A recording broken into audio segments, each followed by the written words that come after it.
So I've shared you the data set, human activity recognition data set.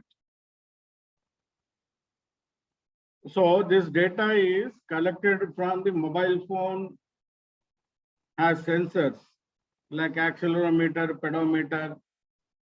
So there are many sensors in a mobile phone that track the body positions of the users. And these body positions are tracked and collected by the sensors. So the data of that sensor collected data is this data. Now the problem statement is you have to predict the activity, what activity the user is doing based on the sensor collected data. When I say activity, the dependent variable has 6 levels. So the activities like walking, standing, sitting, laying, walking upstairs, walking downstairs. So these are the 6 activities which are being tracked by the sensors and the data is collected. So once the data is, this is the data that is being given to you to predict the activity. So what activity the customer, the user is doing. So this is the data of that sensors collected data is what is given here. So all of you download the data, open a new Jupyter notebook and import the data. Once you have imported, please confirm.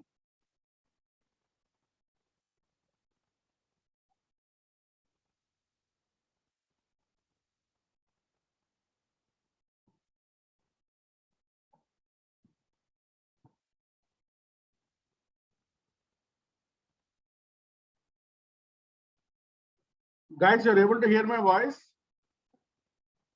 Yes, sir. Yeah, Santosh, check your audio, whether it is on or not.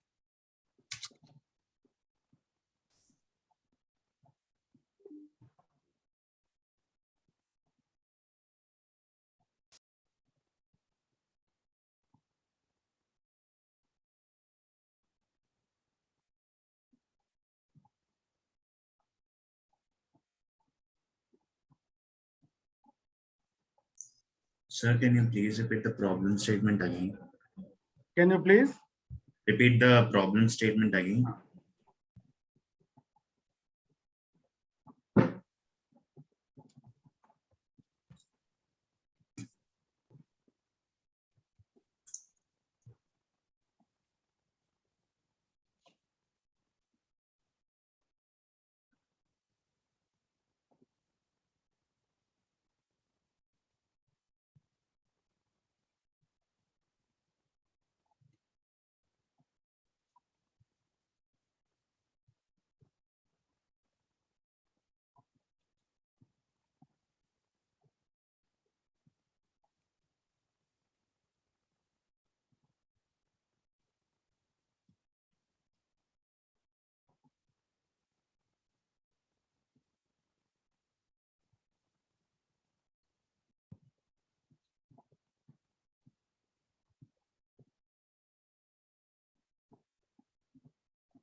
So this is the problem statement. Thank you, sir. So the columns are the variables, or the variables are the data collected through sensors.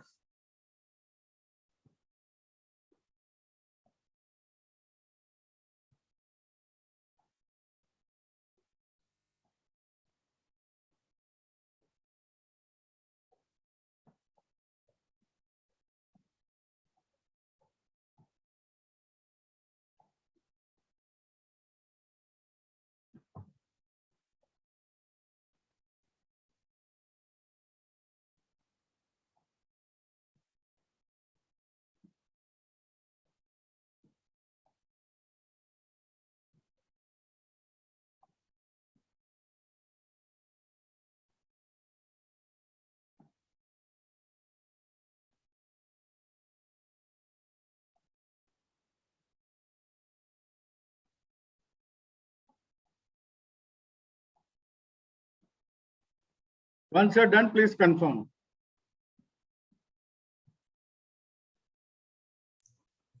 Done, sir. Other participants, please. Done, sir. Yeah, done, sir.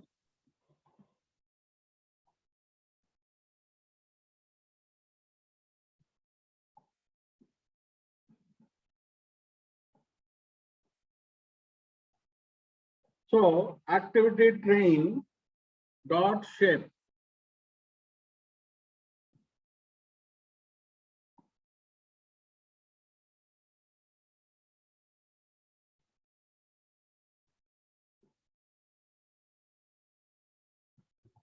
Activity train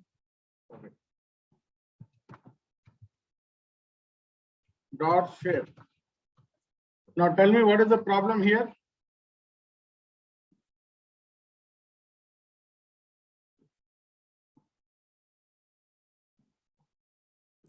There are 563 variables.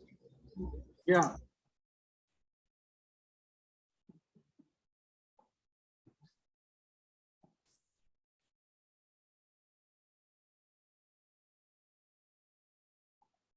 What is the problem with 563 variables?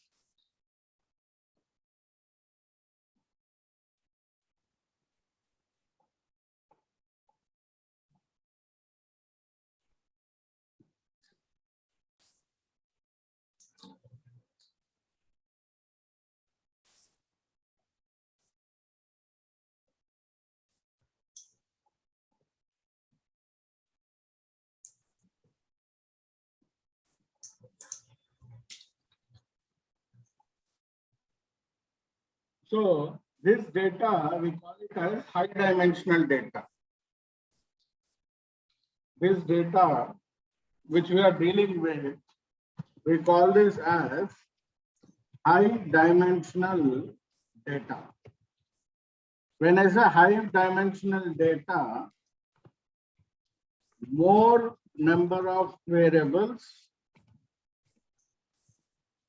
or calls and less number of rows or observations.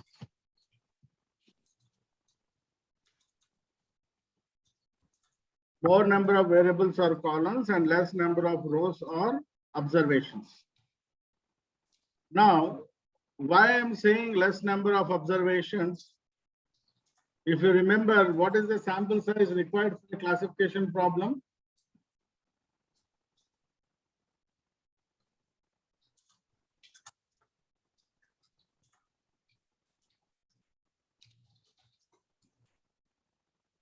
Twenty to 30%, I guess, sir. What is the sample size required for our classification problems? The minimum sample size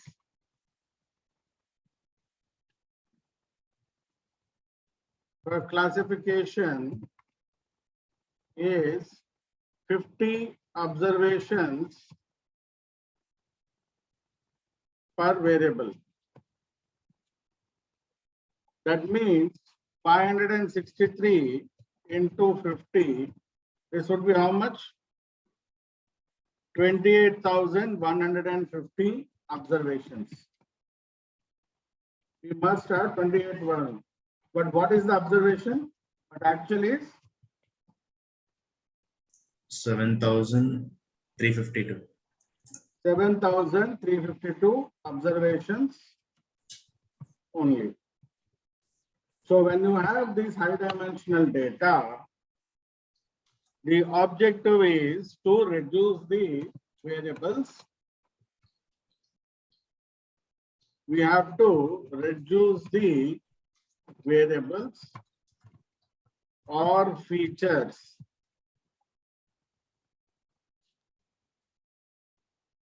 before building the models. So this process, we call it as dimension reduction techniques. you must employ dimension reduction technique must be deployed for reducing the variables.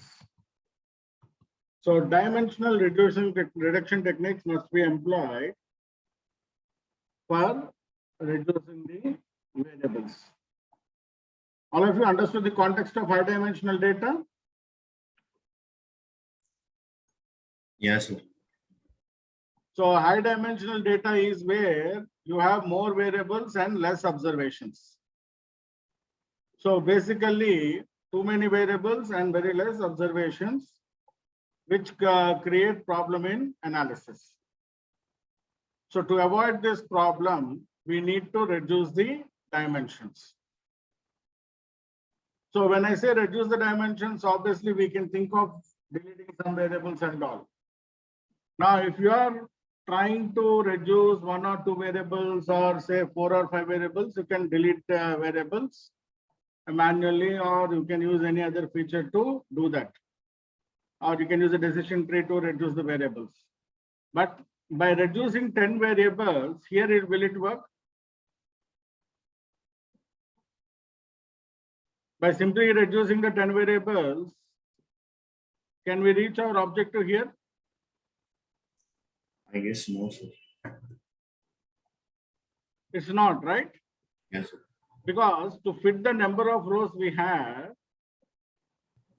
to bring the variables somewhere around 140.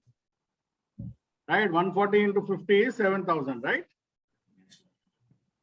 So somewhere around 140 to 145, we have to bring the number of variables to.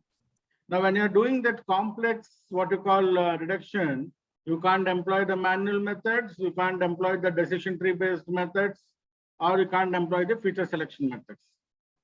In this case, we have to we have to deploy only the dimensionality reduction methods. Feature selection techniques, feature engineering techniques, okay, you are playing with 1 variable, 5 variables, or 10 variables, you can use them. But here we are bringing down the variables from 560 to 140. That means we are trying to reduce the dimensions in a very, very, very large manner, which the other techniques cannot help us to do. Now, what helps us to do that here is the dimension reduction techniques.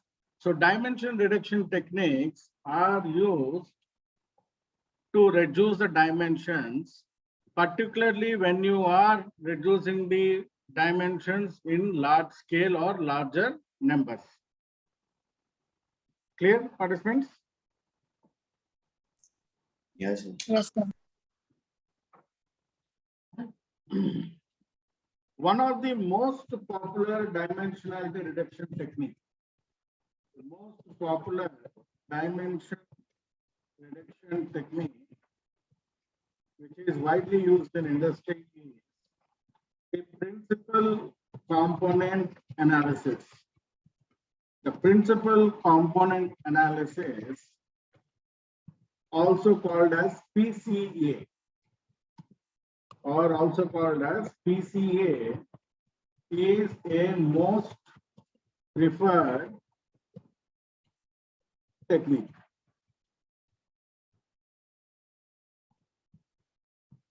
So PCA is one of the most preferred techniques that are used in dimensionality reduction. Now, there are other techniques also.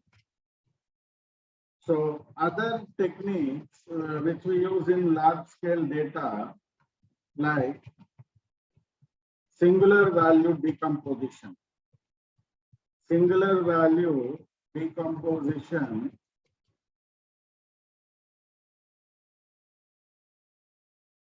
I think SVD is a method actually. 1 second.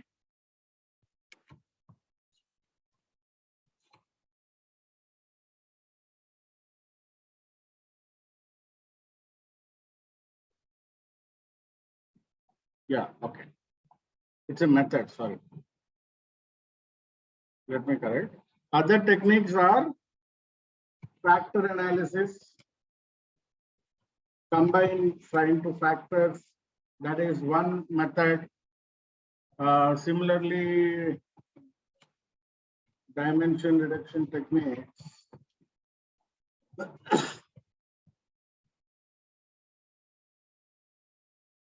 PCA, linear discriminant analysis is also used, LDA.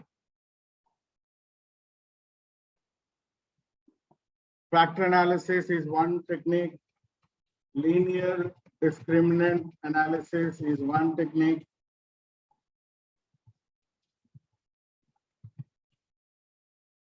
And then one more is PCA, linear, what you call, these are, we will only look at these statistical methods. Rest of all are not statistical methods.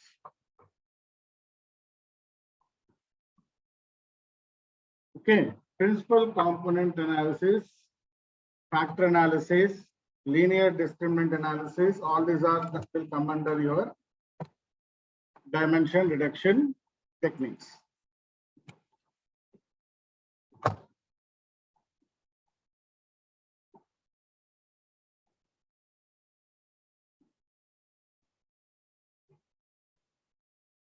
All right. Can I move forward? Yes, sir.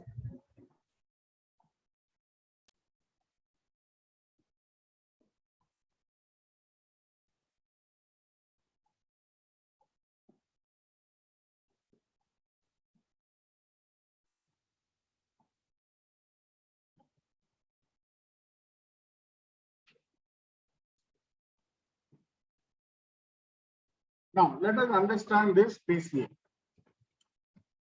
PCA does not delete variables. Rather, it combines variables into components based on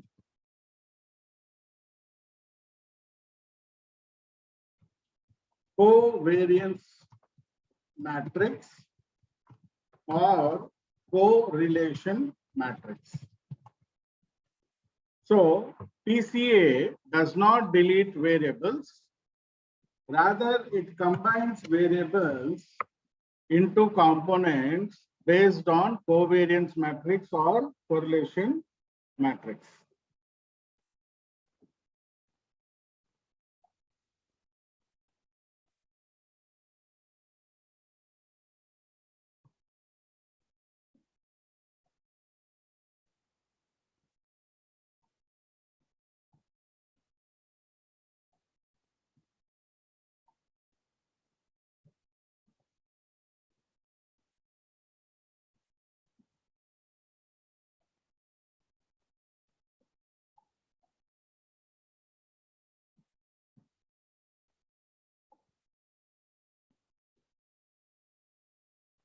Okay. Now, like I said, once you run the data into a PCA algorithm, the output will be a new data. The variables will not be variables. They will be converted into components. So the variables will be converted into components. The output is a set of components you will get. Now, what are these components? Principal components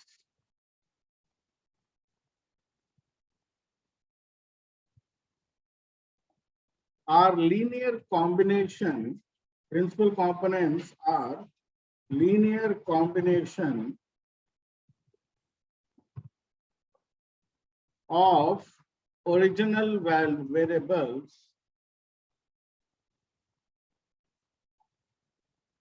and they are orthogonal.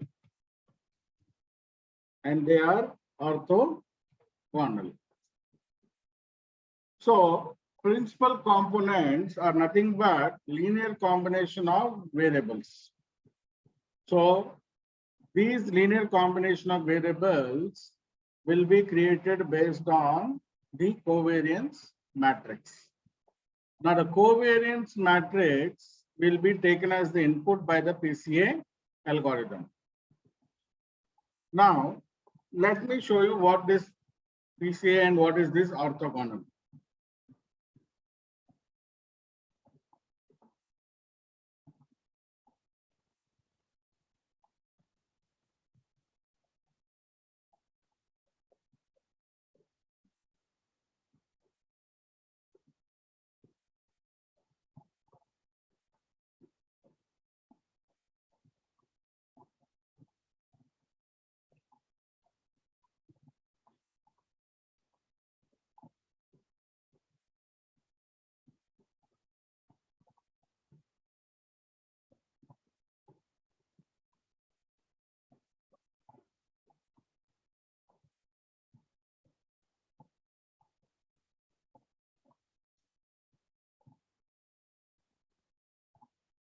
So, if you are looking at the process, these are the steps involved. So, first get the data and then calculate the covariance matrix. Using this covariance matrix, we need to calculate eigenvectors and eigenvalues. And then we choose principal components and form the feature vector, and we derive the new data. So this is the process of the PC algorithm. So it all starts with the covariance matrix. From the covariance matrix, we calculate eigenvectors and eigenvalues. So I'll tell you now what is this eigenvectors and eigenvalues. Using these eigenvectors and eigenvalues, we create principal component, and using the principal component, we'll create the new feature data set or new data. Now, when I say, you can see this process here.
So once you have the data, first thing is we compute the covariance matrix.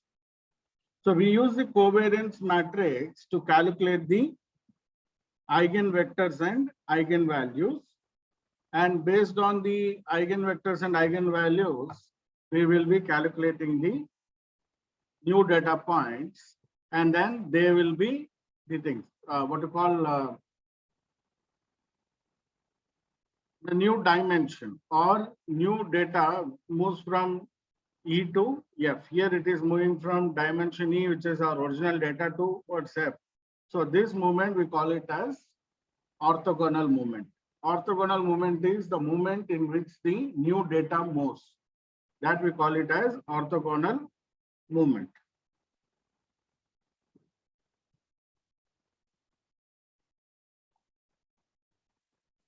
Now let us understand the eigenvalues. So eigenvectors, these are the new dimensions of the new mathematical sets. eigenvalues. This is the information content of each one of these eigenvectors. So eigenvalues and eigenvectors are the ones which are created from the covariance matrix. So eigenvalues and eigenvectors are created from the covariance matrix. And using these eigenvalues and eigenvectors, we calculate the new dimensions.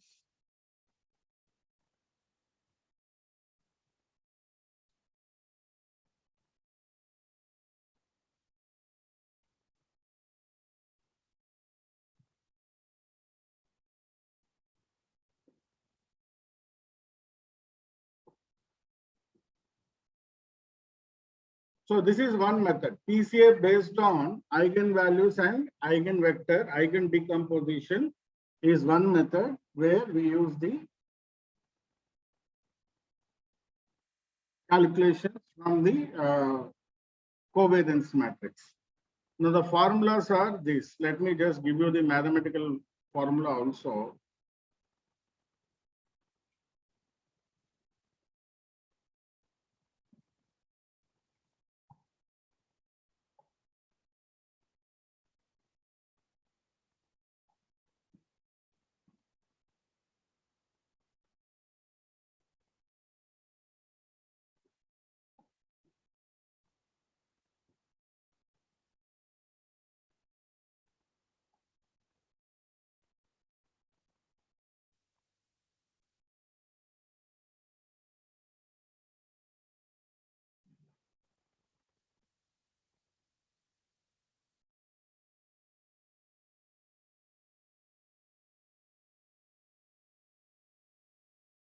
applications. In this little video, we're just going to work on the mechanics of how you compute these for a matrix. So we're going to work with the matrix A. The matrix A is 4, 6, 10, 3, 10, 13, minus 2, minus 6, minus 8. So this is the matrix we're going to be working with. And we're going to first compute the eigenvalues of the matrix A. And we denote the eigenvalues as lambda sub I. That's the notation that's commonly used for eigenvalues, is to note each one is a lambda value. Since we're working with a 3 by 3 matrix, we will have eigenvalues lambda 1, lambda 2, and lambda 3.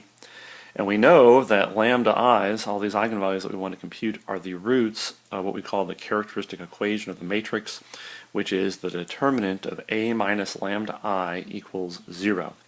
So if we can compute the determinant of this quantity, set it equal to 0, and find these roots, then we will have found the eigenvalues of the matrix. And this equation right here that I've just boxed in, this is the equation that you can use for any n by n matrix. This is the general equation that you need to solve. So we need to compute this specifically for the example we're working, the determinant of A minus lambda I. So here's our matrix A. Here is lambda times the identity matrix I. And then you see we're using the lines to indicate the determinant. That's common notation. Instead of spelling out DET, you put vertical lines around the matrix, and that means take the determinant. So after we take 4, 6, 10, our matrix A, and subtract off the identity matrix times I, we have this, which simplifies to 4 minus lambda, 6, 10, 3, and then 10 minus lambda in the diagonal, second diagonal element there, and then minus 2, minus 6, and minus 8 minus lambda, because we're subtracting off lambda from minus 8. So we needed to compute the determinant of this matrix. So let's just recopy that down right here. So to compute the determinant, we do the cofactor expansion. So I'm going to have the quantity 4 minus lambda times this 2 by 2 determinant, which comes from the lower 2 by 2 entries of the original matrix, minus 6 times this other 2 by 2 matrix, and then plus 10 times this other 2 by 2 determinant, which comes from the kind of lower left-hand 2 by 2 matrix of the original matrix. So this is just kind of standard cofactor expansion, and we've now simplified this 3 by 3 determinant into doing 3 2 by 2 determinants. So we can go ahead and write these out and expand them, because we know the rules for doing 2 by 2 determinants. It's going to be 10 minus lambda times quantity minus 8 minus lambda minus the other cross terms multiplied, 13 times the negative 6. So that's one term. And then we'll do the exact same expansion for the second determinant. We'll have 3 times quantity minus 8 minus lambda minus 13 times negative 2. and then plus 10 times 3 times the negative 6 minus the other cross term. So really what we have here are three different terms that I'm going to label 1, 2, 3.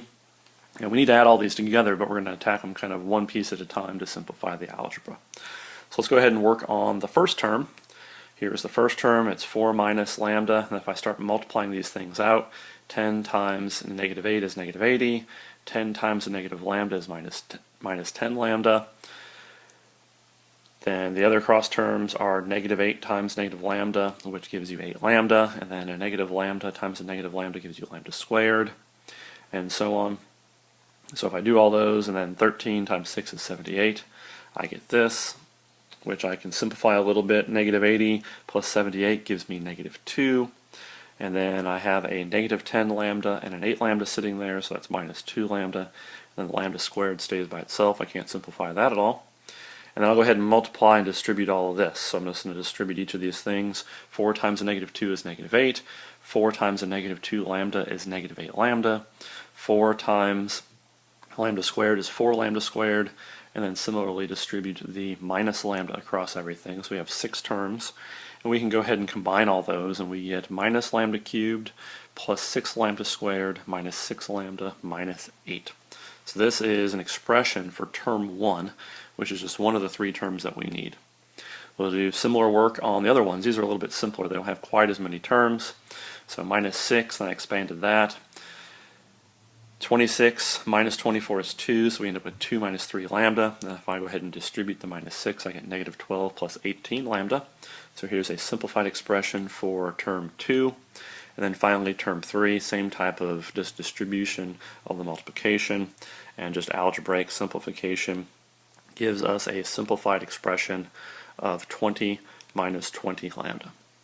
So what we have done here is we've computed each part of this determinant expression. I now know that the determinant of a minus lambda I is term 1 plus term 2 plus term 3. And I have nice simplified expressions for each of these. This is term 1, this is term 2, and this is term 3. So now I just have some more algebra to do. And if I combine like terms, I end up with minus lambda cubed plus 6 lambda squared minus 8 lambda. Notice the only lambda terms I have are 18 lambda and minus 20 lambda. And this minus 6 lambda. So if you add all that up, that turns into minus 8 lambda. And then the only constant terms are minus 8 minus 12, which is minus 20. But then there's a plus 20, so that gives you 0. So that's why it's plus 0. So we've done what we needed to do. We've computed this deterministic, or I'm sorry, this characteristic equation. And then what we do is we set it equal to 0. And this is now a third order polynomial in lambda that I need to solve for the roots, because this will give me the eigenvalues. So really what we have here is the equation lambda cubed minus 6 lambda squared plus 8 lambda is 0. And I can factor that. I can factor out a lambda to give me lambda times quantity lambda squared minus 6 lambda plus 8. And now I can go ahead and see one of the eigenvalues pretty easily.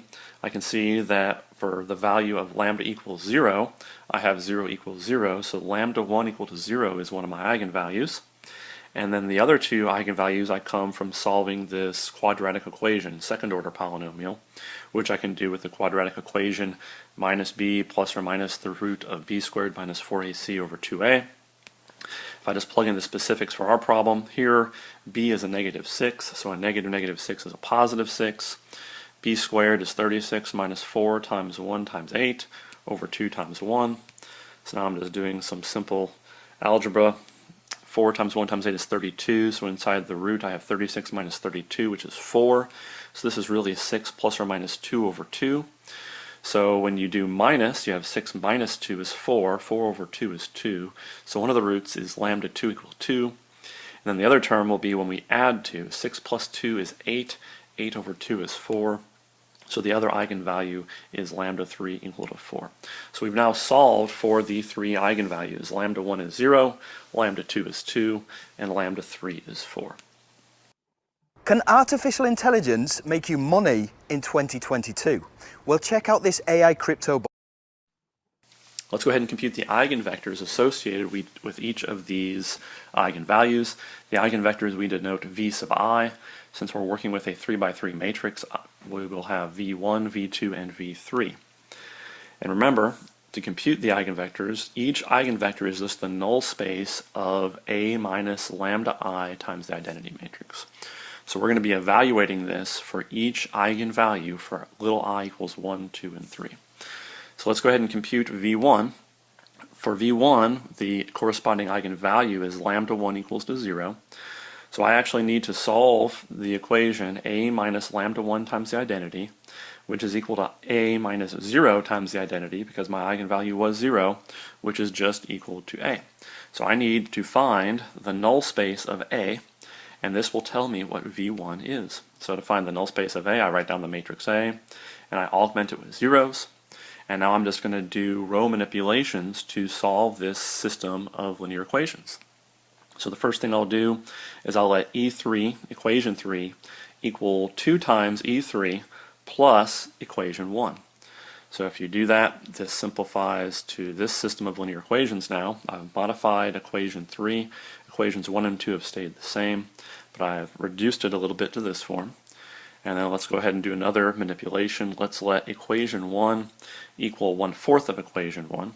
So everything in that first equation is going to get divided by 4.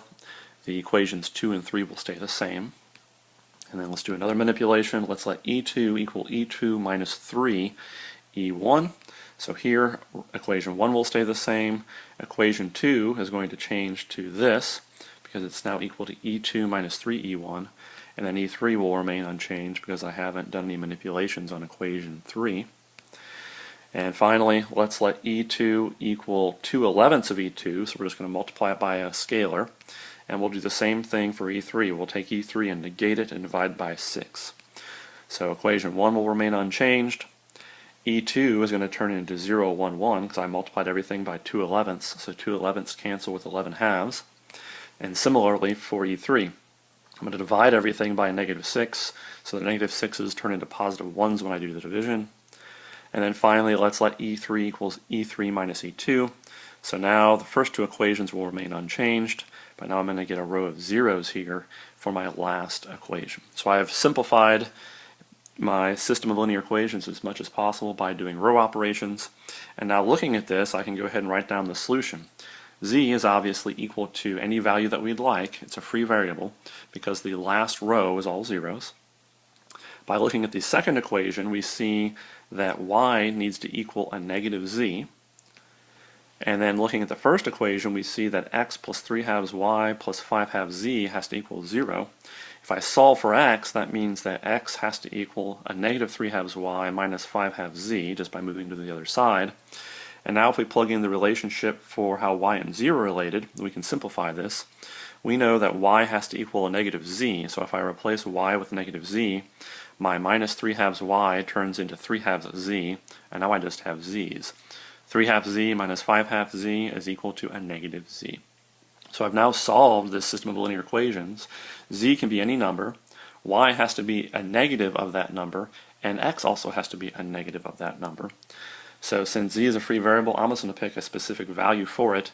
I'm going to let z equal 1, and now I can construct my eigenvector. The eigenvector v1 is going to have a 1 for the z coordinate.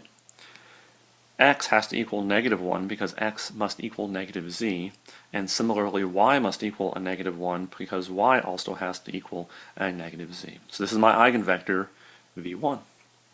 We can now do similar things for v2. I need to compute a minus lambda 2 any number. Y has to equal matrix, which is equal. But I'm going to try to make my answer just look. What I put in for A to operate on is what comes out scaled by the eigenvalue. And that concludes our little example of how to compute eigenvalues and eigenvectors of a matrix. Eigenvalues are always roots of that characteristic equation, and eigenvalues are always solutions of the null space of the equation A minus lambda I. So this is the complex Cambly is an calculation English.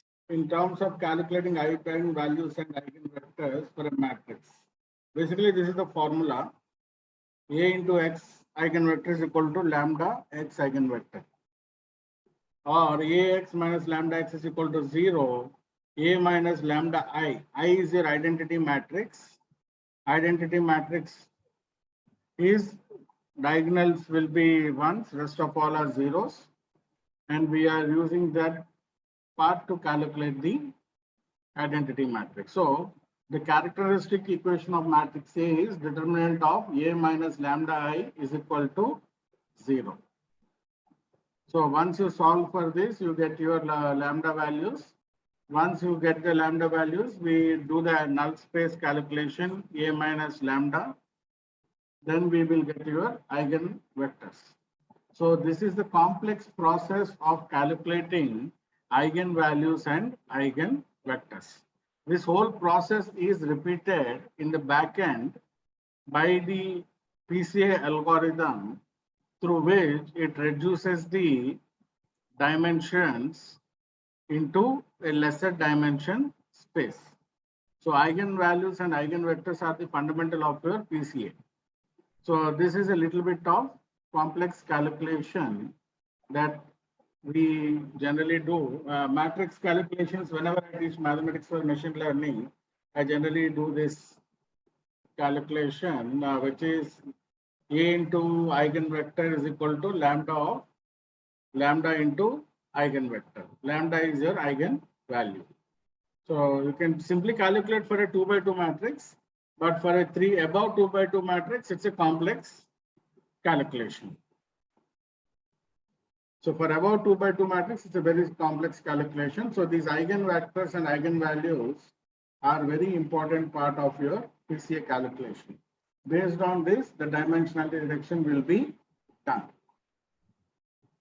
Got it, participants? So my idea is to just tell you, sometimes they'll ask you, what is the internal working of PCA? So you always have to tell a covariance matrix will be calculated first. Using the covariance matrix, eigenvalues and eigenvectors are created. And if you can remember the formula of eigenvalue, which is determinant of A minus lambda I is equal to 0. I is your identity matrix, determinant of a matrix. So just briefly, whatever you remember, you can tell them. But the calculation is based on eigenvalues and eigenvectors. Is it clear?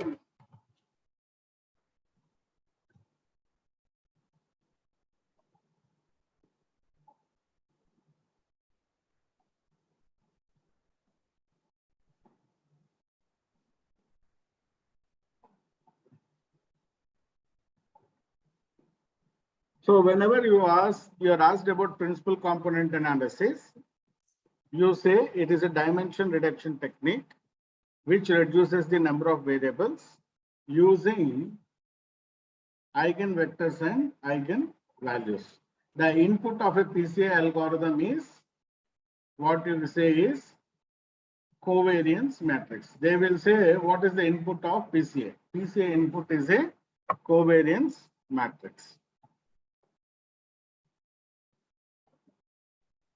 Okay, got it, all of you?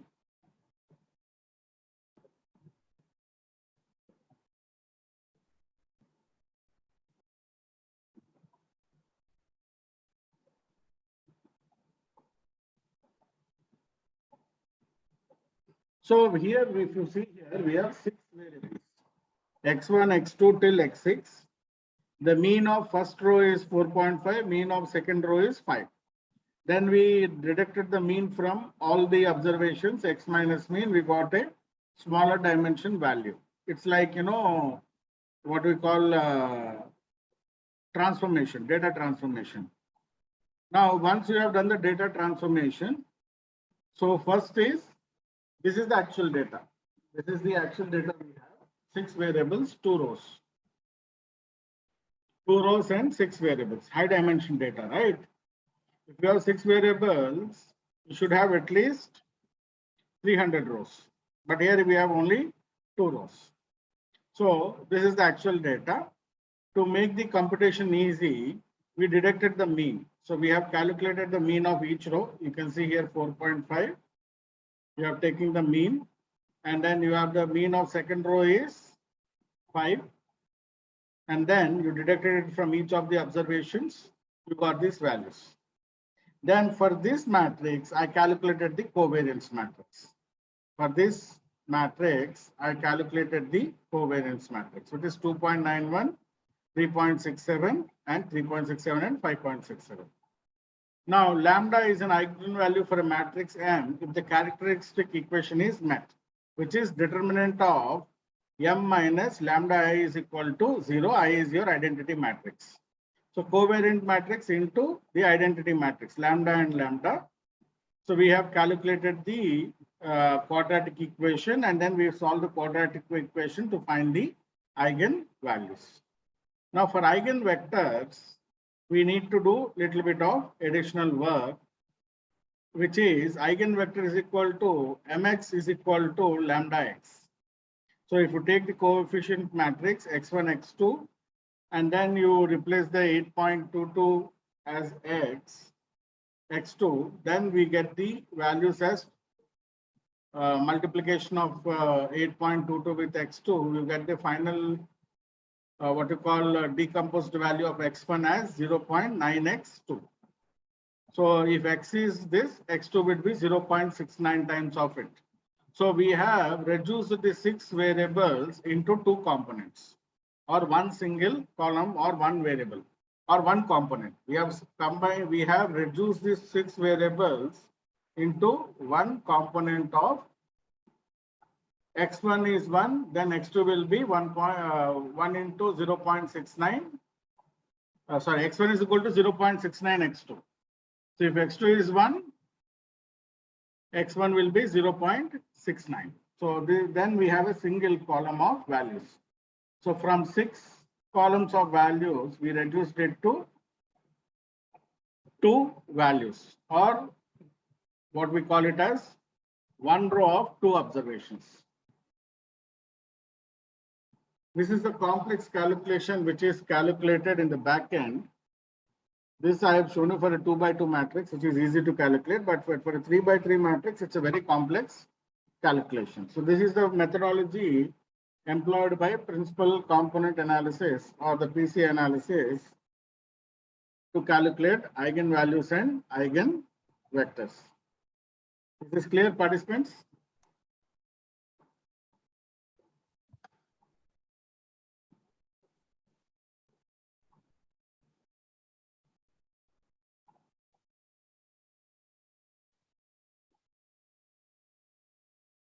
Sir lambda value తర్వాత మళ్ళీ ఒకసారి explain చేయండి sir. Lambda is an assumption. ఇక్కడ lambda It's like X. 8.22 0.3 దాని తర్వాత step ఒకసారి explain చేయండి sir. Area, MX is lambda equal to is equal to, lambda. we have to equate. 1 second, hold on.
Okay, so we have the covariance matrix. This is the covariance matrix into x1, x2 is equal to first lambda is 0, right? And 8.22 into x1 and x2.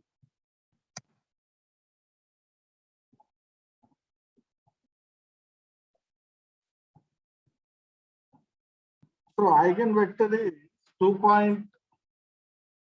55 and 3.67. So component 1 is equal to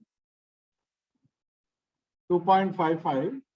How do we get the 2.55? By solving this equation. Component 2 we get by solving this equation as this. So 2.55 and 3.627 are your final equations. So basically what is this is 1, this is mx, this is lambda x. So lambda value we have taken 8.22, the other lambda value we have assumed it as 0.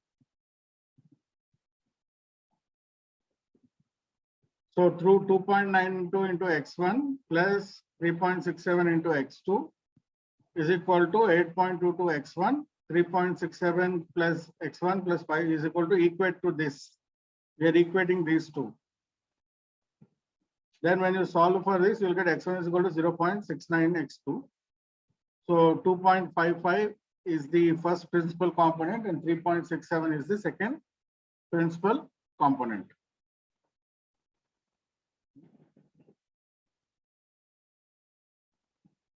Got it, all of you? Yeah. Now I'll send this sheet. You can look at it for a couple of minutes. You can understand that. In this calculation, you should remember only two things. First thing is PCA is a dimension reduction technique. Second thing is it is based on covariance matrix. Okay, the input is covariance matrix and the components are calculated using eigenvalues and eigenvectors. If you remember the formula for eigenvalues, so you can simply say determinant of A minus lambda I is equal to 0, where I is your identity matrix. You can stop there. You don't need to go beyond that. Got it?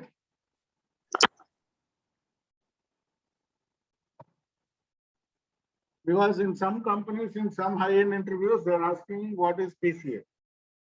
PCA is a dimension reduction technique, which is used for reducing the number of variables in case of high dimension data.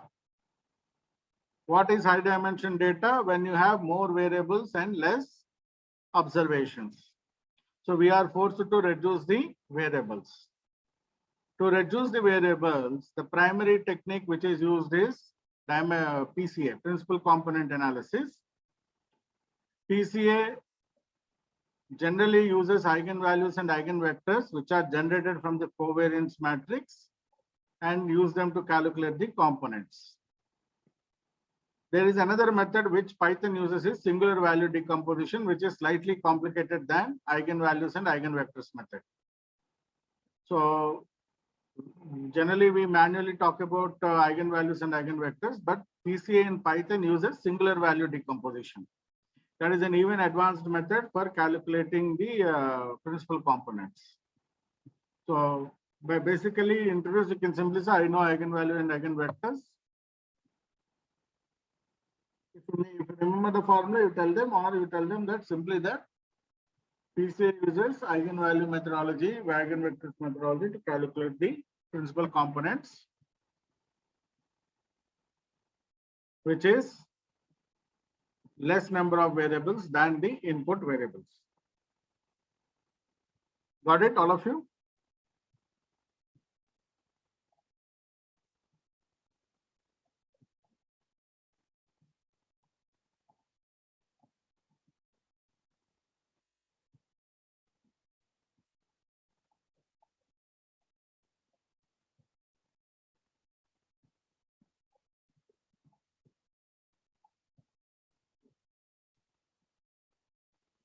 Generally, PC1, principal component 1 captures most of the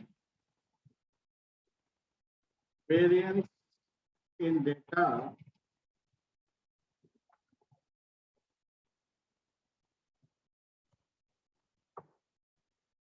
followed by PC2, principal component 2 will capture the remaining or the other part,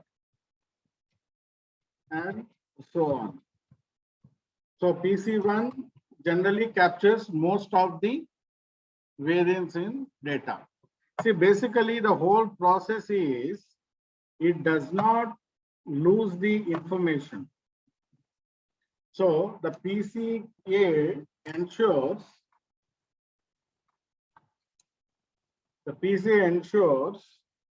the converted data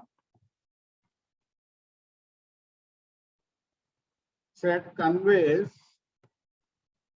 similar information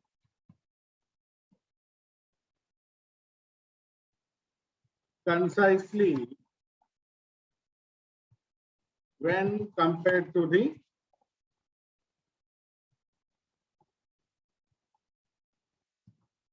original data. So the PCA, the principal components which are created at the end of the process, will convey the same information and trend, but with a concise size of variables, or with reduced size of variables. That is the advantage of PCA, principal component analysis. Just go through this for a couple of minutes and then we'll go ahead.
All right, shall we move forward?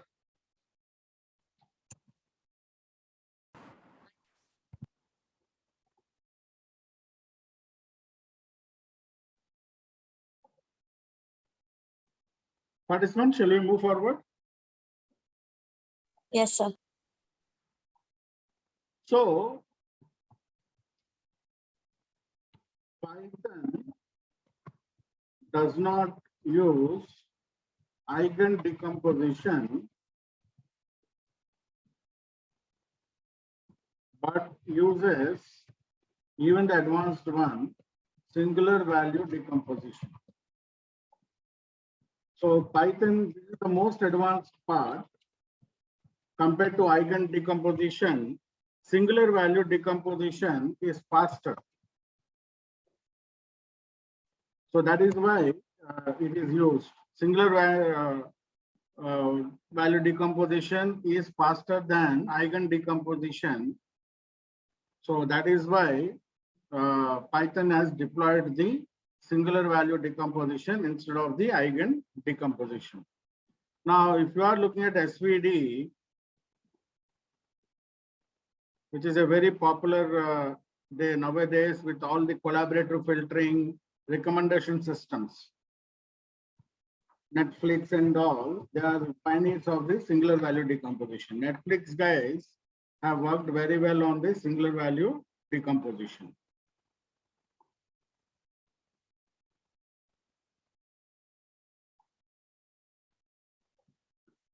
So if you are looking at how it does, this is the complex formula which is used by singular value decomposition. A is equal to U belongs to V to the power of T. A belongs to IR, M into N, real or complex matrix. U belongs to unitary matrix belongs to IR, real or complex unitary matrix. Then what you call sigma belongs to IR, where rectangular diagonal matrix. And then V belongs to rectangle, real or complex unitary matrix. So this is a very complex calculation, SVD, which is not easy to calculate. There are a lot of ways, but this is what Netflix and other OTT guys use for recommending what you call recommendation systems and all. They use this collaborative filtering based on SVD, singular matrix factorization using SVD, because they run faster compared to the eigen decomposition thing. So SVD is what Python sklearn uses for principal component analysis. Okay. Now, y is equal to activity train dot activity.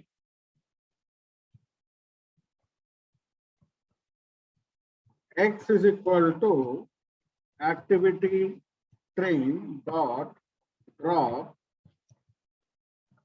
subject. Oh, we have to go square brackets. Subject, comma, activity,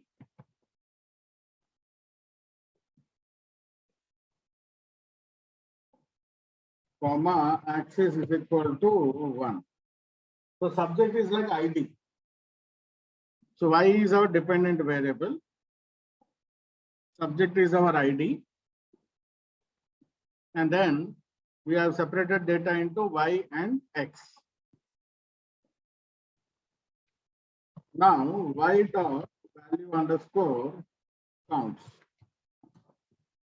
So we have these many observations for each activity. Laying, standing, sitting, walking, walking upstairs, walking downstairs. So these are the dependent variable classes or categories which are there.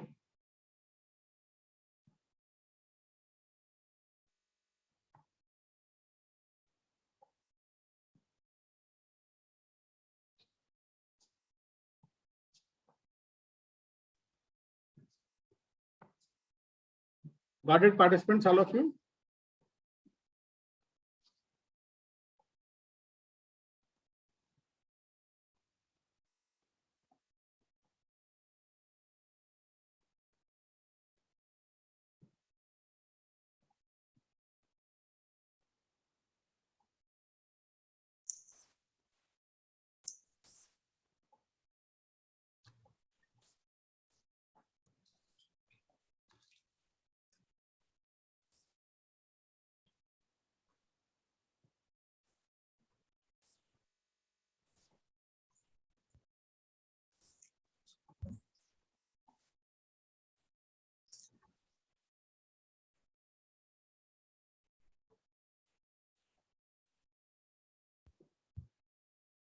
Got it, participants, all of you?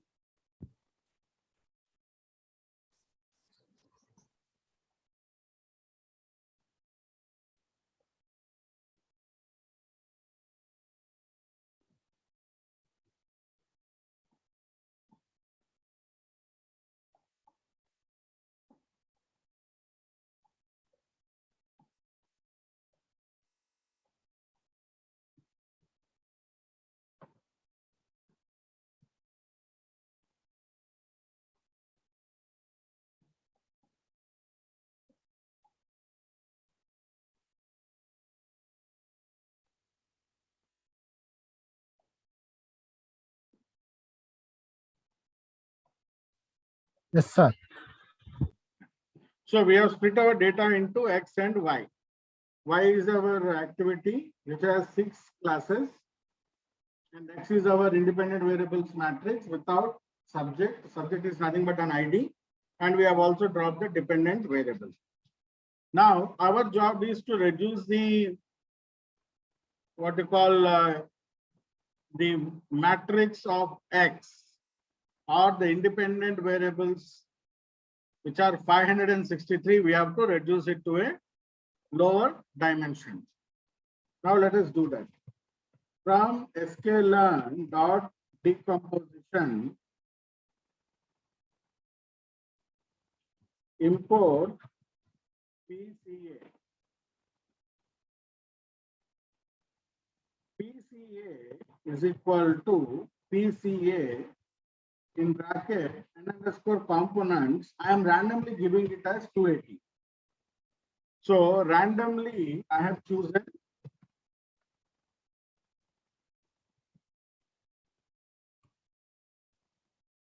X by 2 as n components. So we have 560 variables. So I have divided by 560 by 2. We got 280 components. I have randomly chosen it. We have to give some number randomly. So I have just thought I will reduce it to 280 components. Got it, all of you? What the 280 means? 180 కూడా పెట్టుకోవచ్చు sir కావాలంటే Uh, 180 వరకు కూడా పెట్టుకోవచ్చు sir your choice. You can give it as 180 also, your choice.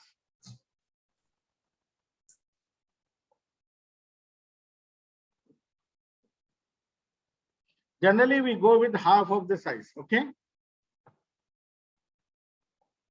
Actually, there is no such rule or formula for that. We generally go with half of the size, then we try to narrow it down from that point.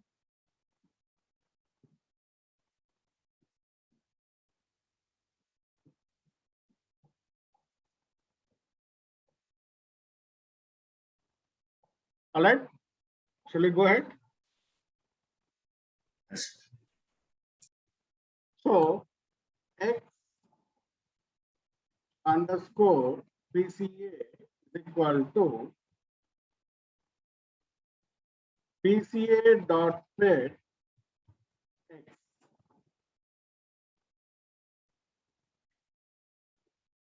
X underscore PCA is equal to PCA dot fit X. X underscore PCA underscore variance is equal to X underscore PCA dot explained variance ratio. Explained variance ratio.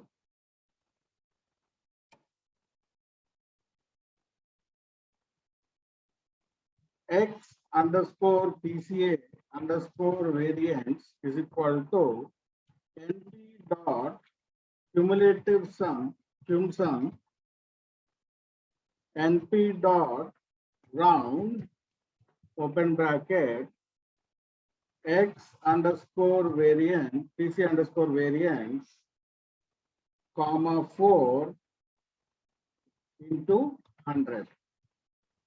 You remember that generally the variance values are very large. Whenever you calculate standard deviation also, the variance values are very large, right? So we get a very large value. So we are trying to reduce the size of the variance to 2 decimals. PLT dot plot X underscore PCA underscore variance.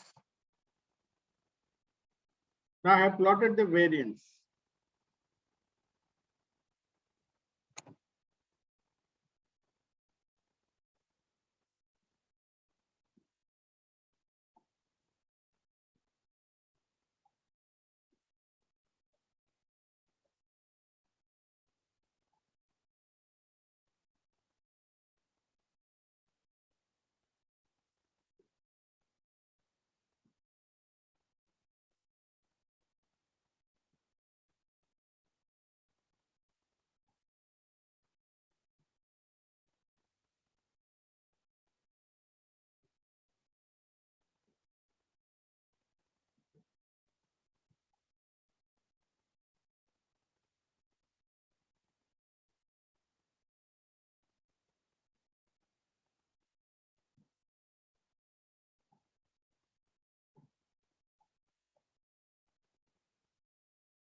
All right, participants, all of you got this?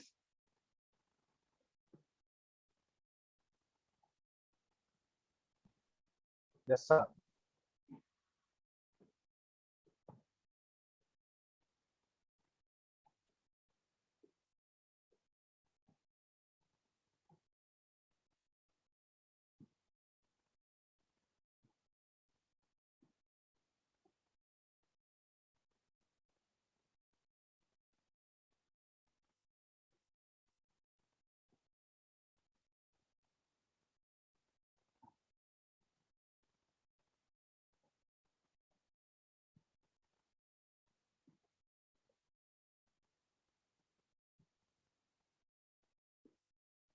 So now if you look at the plot, you can see somewhere around between 100 to 150,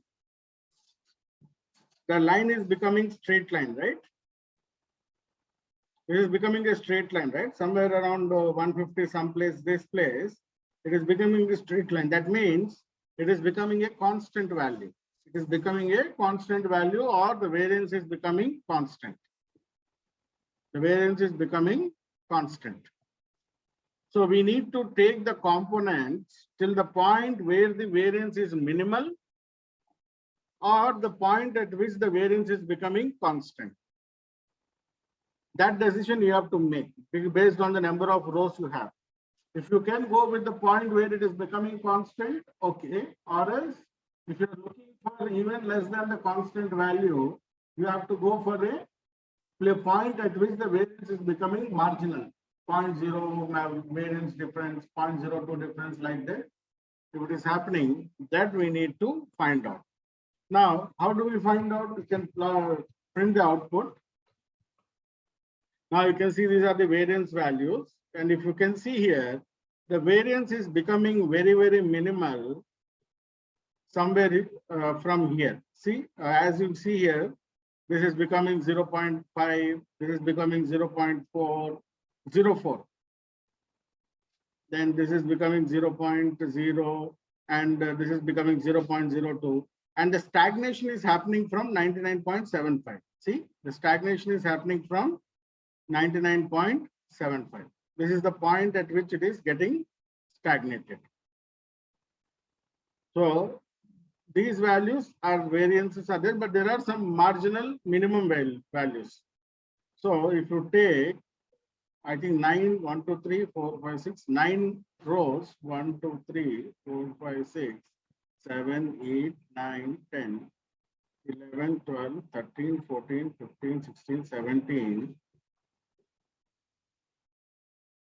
18, 19, 20, 21, 22, 23, 24, 25, 26, or 25. 25 into 9, 225. But 225 variables, we don't have enough rows. 225 variables, we don't have enough rows. So we have to take lesser than 225, because from 225 or 226, it is becoming constant. So we have to take less than that. So preferably we should choose somewhere around 140. So if you look at 140, that means 1, 2, 3, 4, 5, 6, 7, 8, 9, 10, 11, 12, 13, 14, 15, 16, 17.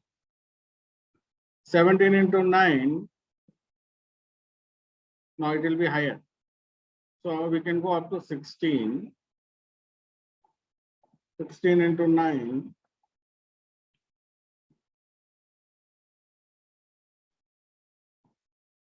144. So we can go with somewhere around 144 components. Or I think 144 also very 0.03 difference.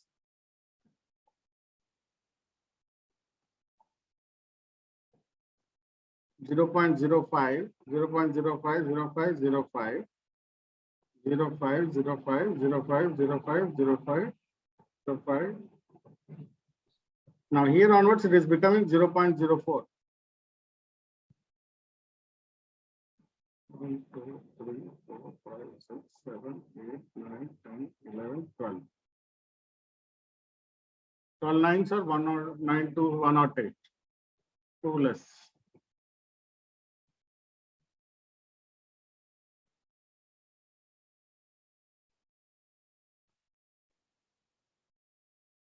So shall we take 140 components as our components?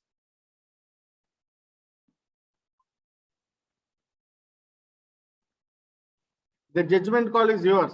We have to make a call.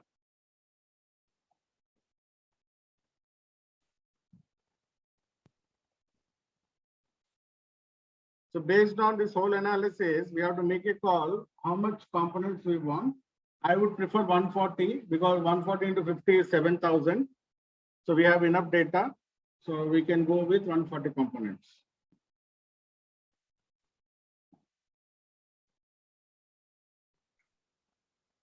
So with that, we build a model. PCA is equal to PCA n underscore components is equal to 140. This is based on point at which variance is minimizing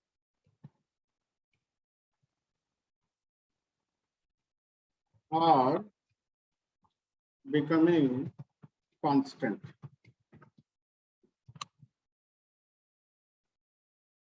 So PCA underscore final is equal to PCA dot fit X.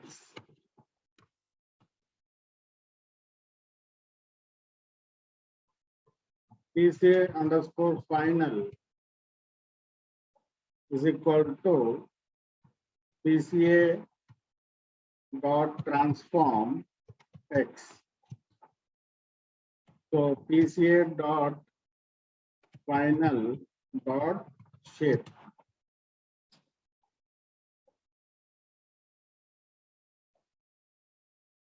Oh, sorry, PCA underscore final. So we have now reduced our data from 560 observations to 560 variables to 140 variables.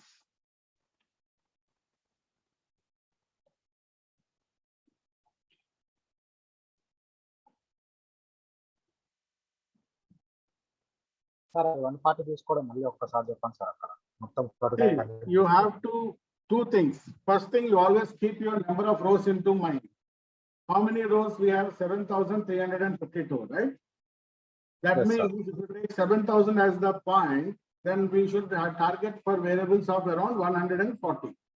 We can't have more than 140, right? So when I did the PCA model, when I plotted the variance is becoming constant from 225. Component 225 onwards, it is becoming constant. Now, technically, 225 would have been the preferred point. But what is happening is, we don't have enough rows if we take 225 components. So we have to go for less than, our target component is 140.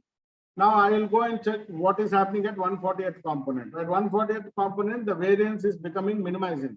It is already less than 1. The variance is less than 1.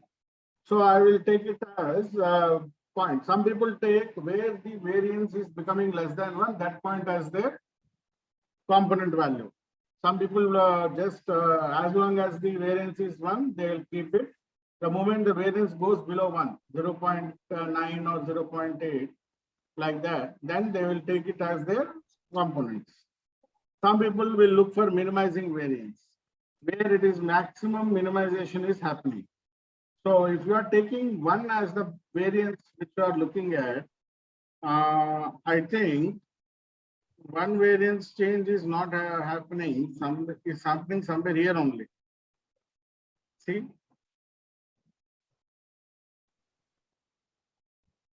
This point only, see? Then we have very less components. So your choice. If you want 140 components, you can take 140 components. You want 10 components, you can take 10 components where the variance is minimizing. but the constant is happening from here. 99.75 is the constant variance. But we are having more than 200 components, but we don't have enough rows. So I am forced to reduce my component. So I will go to the point where there is a maximum minimization is happening. So I will go with 140th component where the variance is falling by less than 1, 0.05. But it's better to have some sort of variables in our data rather than having very few variables in our data. Got it, all of you? Yes, sir. So this is all your decisions. You have to make as a data thing. You have to decide based on the data you have.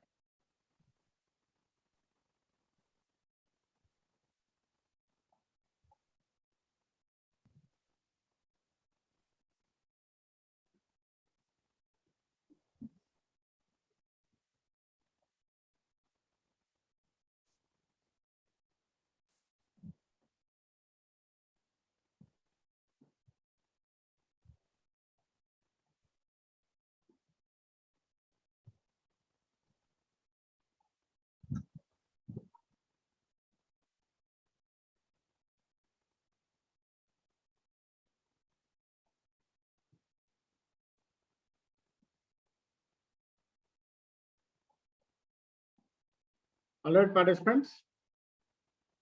Any doubts?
Yeah, I've sent you the files. We'll take a break and we'll meet, right?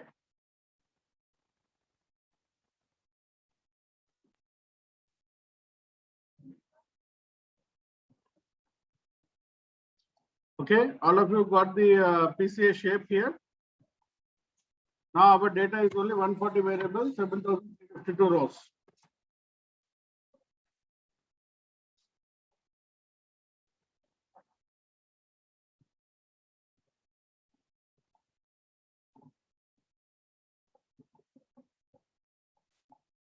Sir ఇక్కడ components మన ఇష్టం అని చెప్పారు కదా sir,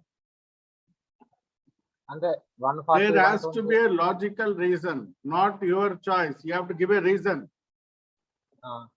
ఇప్పుడు ఒక ఇద్దరు ముగ్గురు డిఫరెంట్ కాంపోనెంట్ వాల్యూస్ తీసుకున్నప్పుడు వాళ్ళ For every selection of component, you have to give a reason. You can't blindly select components. You have to give a reason. Okay, but accuracy మారుతుంది కదా సార్ డిఫరెంట్ కాంపోనెంట్ వాల్యూస్ కి. Yeah, if you are taking one for with a specific reason, all the components should be same, right? అవును sir. So you have to give a reason why you have chosen that number. Okay. Now from sklearn.preprocessing,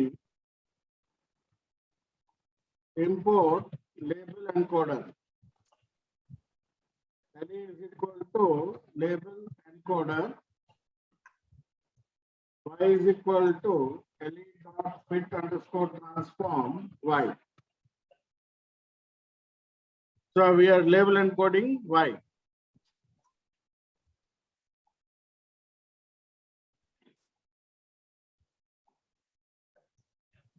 Now the dependent variable y here is multinomial. Multinomial means more than two levels or classes or groups in categorical variable. In categorical variable, when you have more than two levels or groups or classes, we call it as multinomial data. Till now, we are dealing with only binary classification data. This is multinomial classification data. Multinomial classification.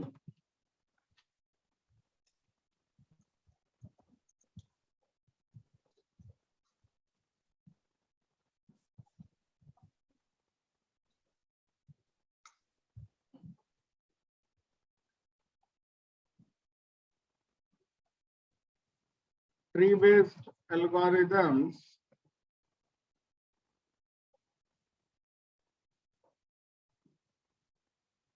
neural networks, support vector machines, name Bayes,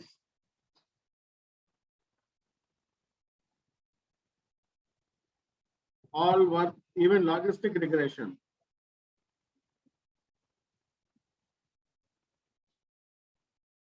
Work with multinomial data.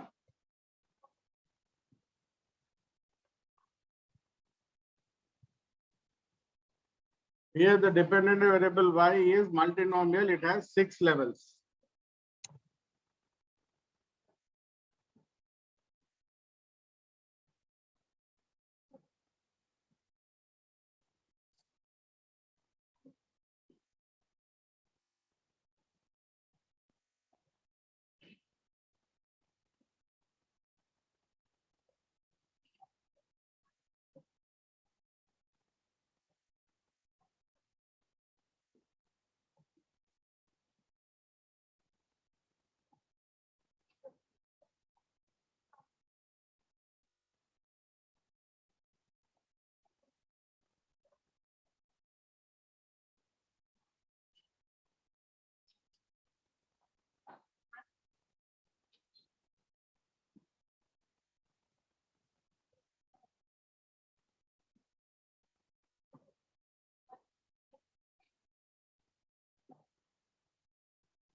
Okay. Okay, sir.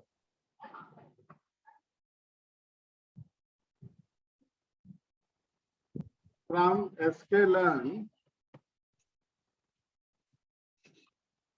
dot linear underscore model import logistic regression. Logic is equal to logistic regression.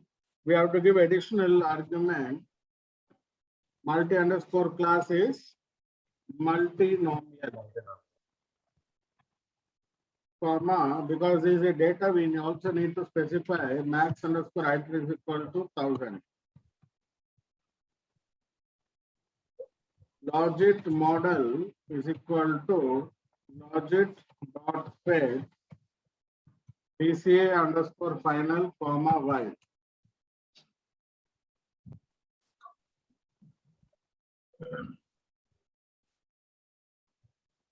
Logit model dot score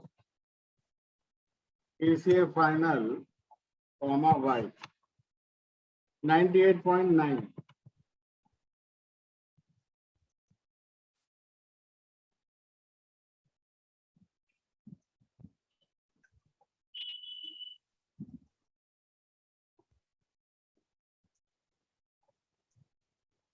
So logit predict is equal to logit model dot predict PCA underscore final.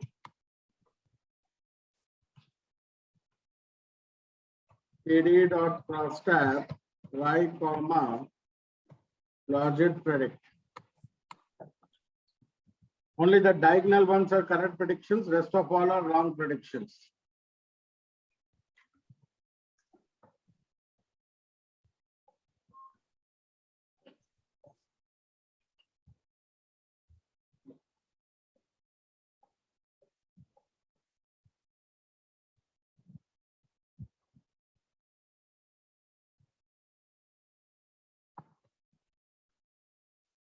Sir, ఇది overfitting కాలేదా sir?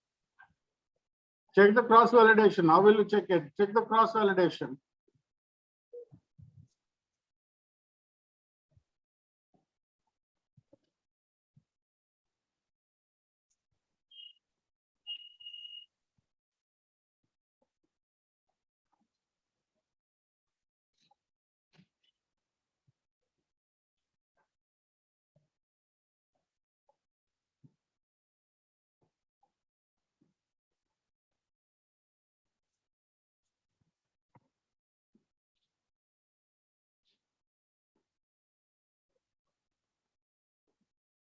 Once you're done, please confirm.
Sir, 92, 88, 94, 94, 96. It's not overfitting.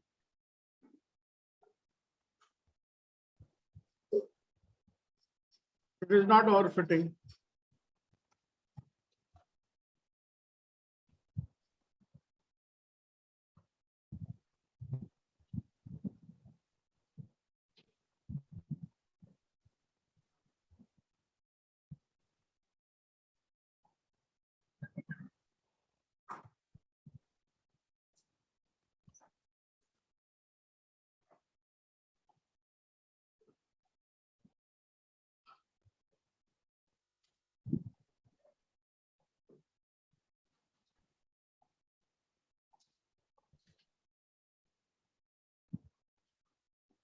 So if you take the average,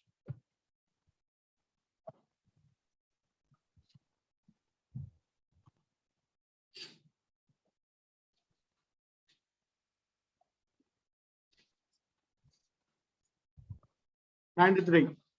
Oral accuracy is 98 or 99. Validation accuracy is 93. So it's not a overfitting problem. It's not a overfitting problem.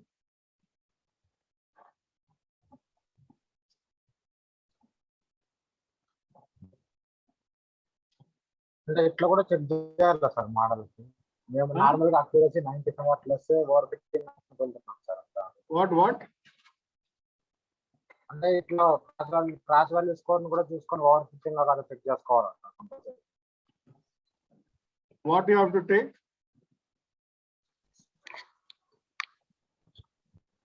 See, overfitting can only be decided by using cross validation. Okay sir. There is no other method to decide overfitting except cross validation or train test split.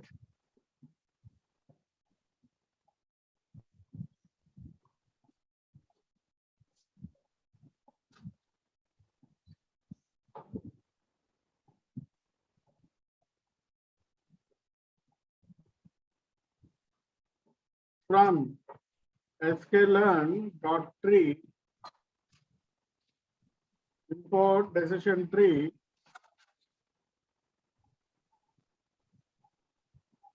classifier. Tree is equal to decision tree classifier. Tree model is equal to tree.fit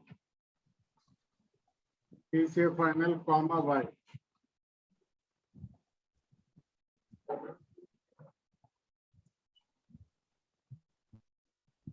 Dot score TCA final comma y.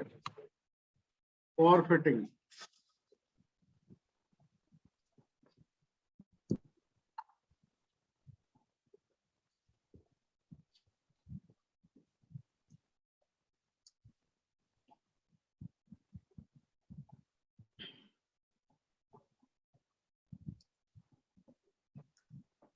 So np.me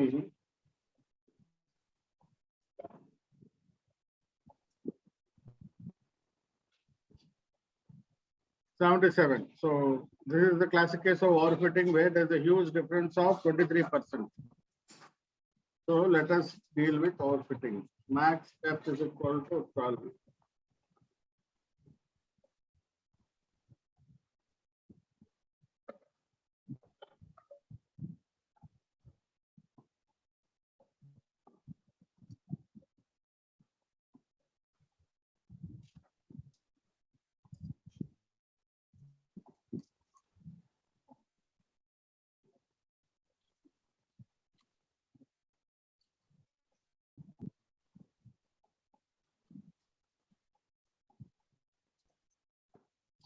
Down to 7. So we have to reduce the depth to 8.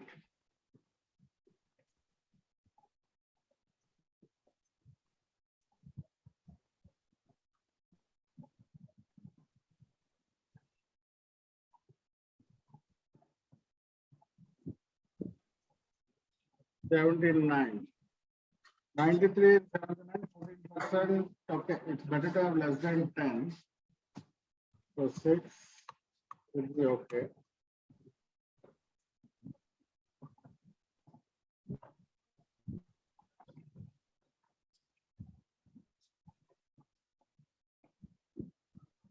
Yeah, 80 and 87, 6 should be okay. Max depth of 6. We are getting a good model.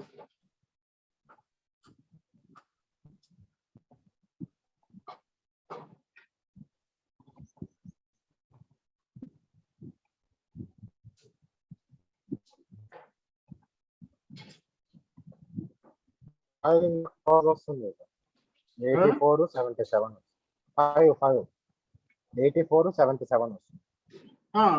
6 is better than that, right?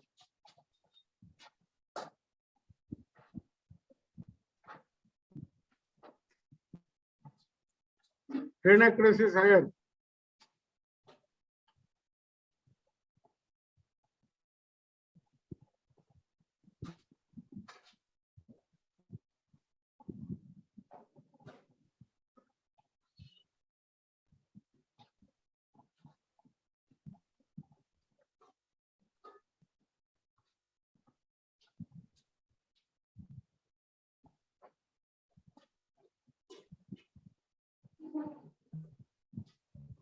All right, all of you have done this. Yes, sir.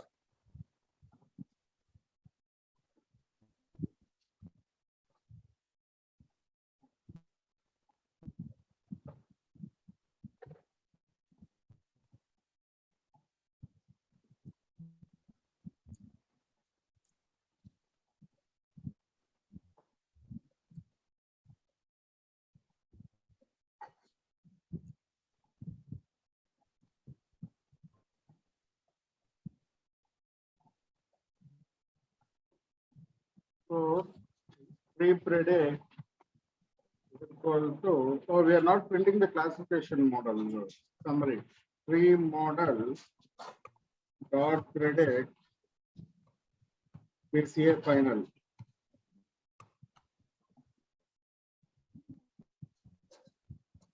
PD dot crosstab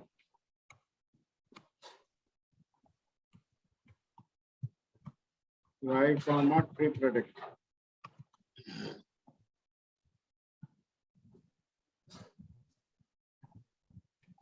From sklearn dot metrics import classification report. Print classification report y comma logic predict.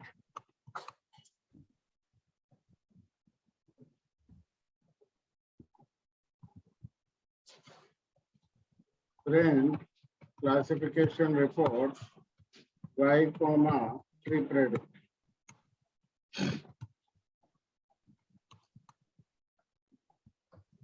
This is also okay. But logistic regression is doing well because this is smaller data, na? That's why logistic regression is doing well. Only 7,352 rows.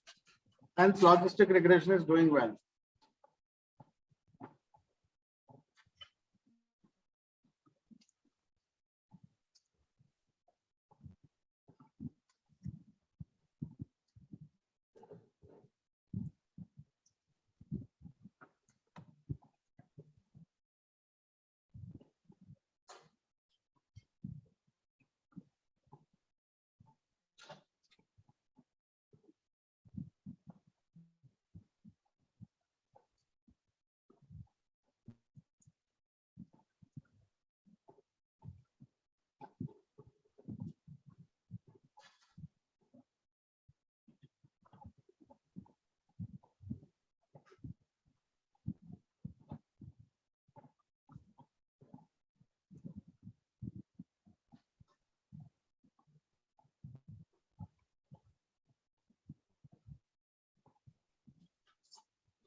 All right, all of you got this?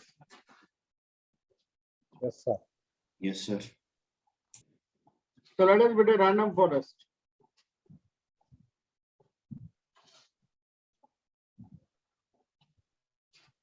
From sklearn.ensemble import random forest classifier.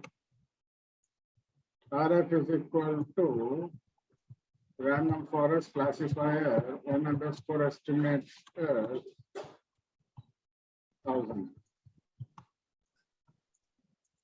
RF model is equal to RF dot fit PCA underscore final comma y.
So RF model dot score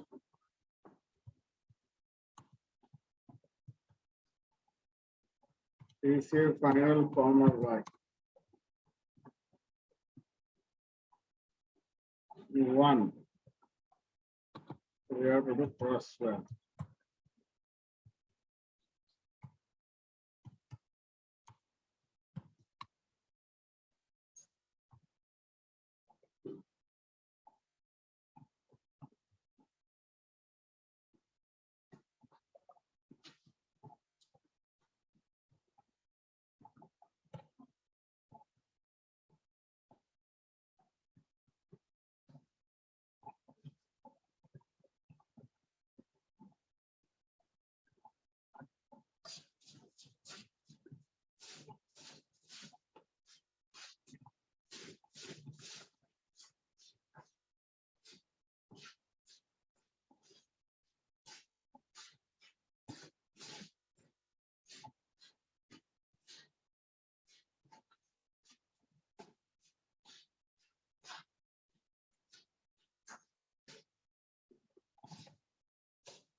Anybody got output for cross validation?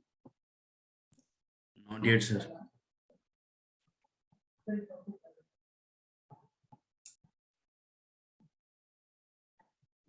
Eighty nine వచ్చింది sir 89. Huh? అవును sir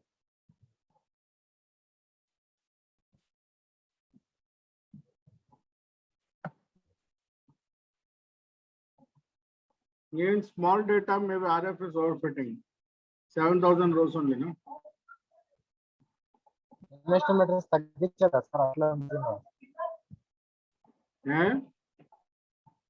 estimators తగ్గించారు sir Hmm.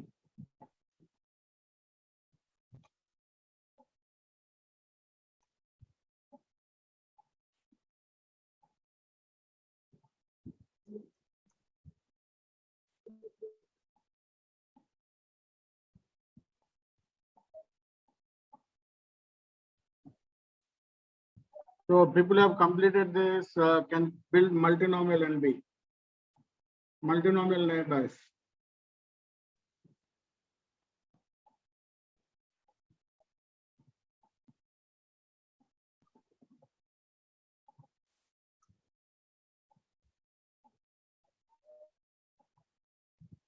Hmm.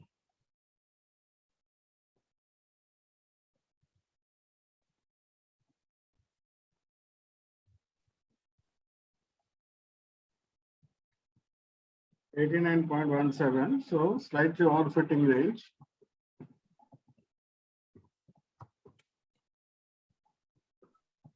RF credit is equal to RF model dot credit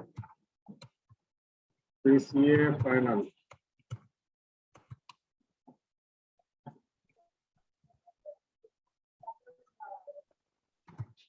Print classification report Y comma RF credit.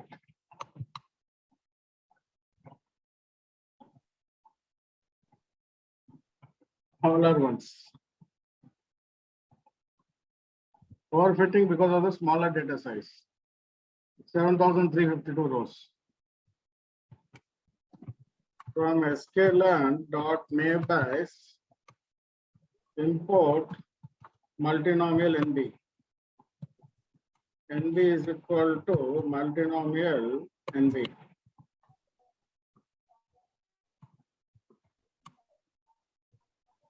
NB model, sorry. NB model is equal to NB dot fit PCA final comma Y. Oh, we got another multinomial NB. Negative values in data passed to multinomial NB input X. Where did we get negative values? Oh, okay. We have some of the values negative, right? So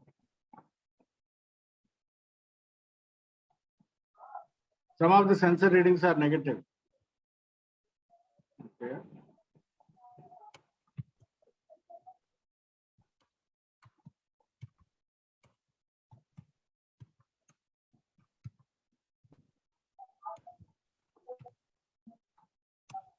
Categorical NB.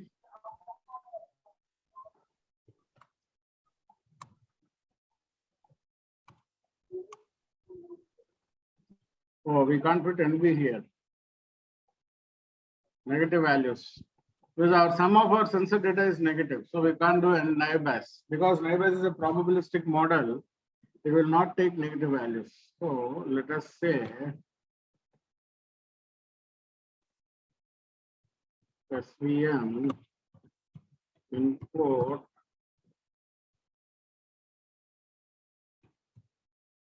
SVC. SVM is equal to SVC.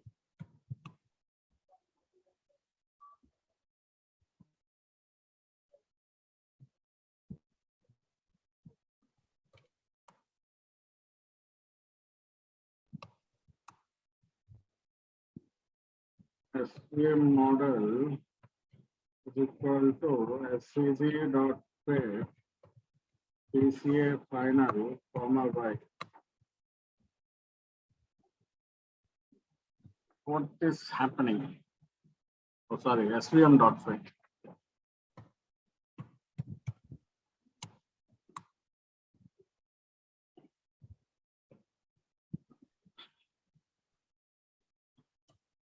SVM model. Oh, sorry.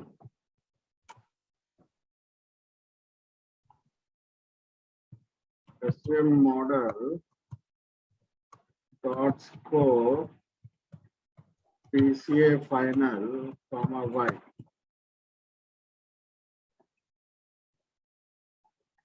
Support vector machine.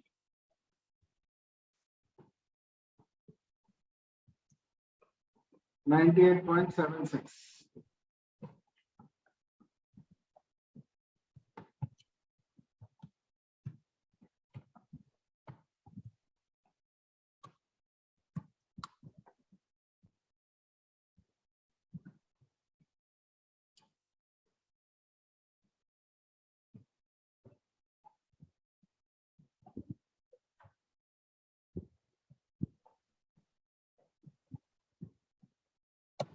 This is also good fit model.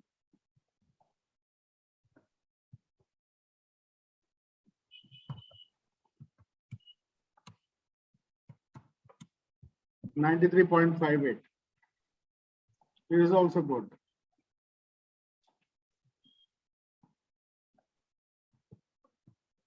SVM predict is equal to SVM model dot predict PCA final.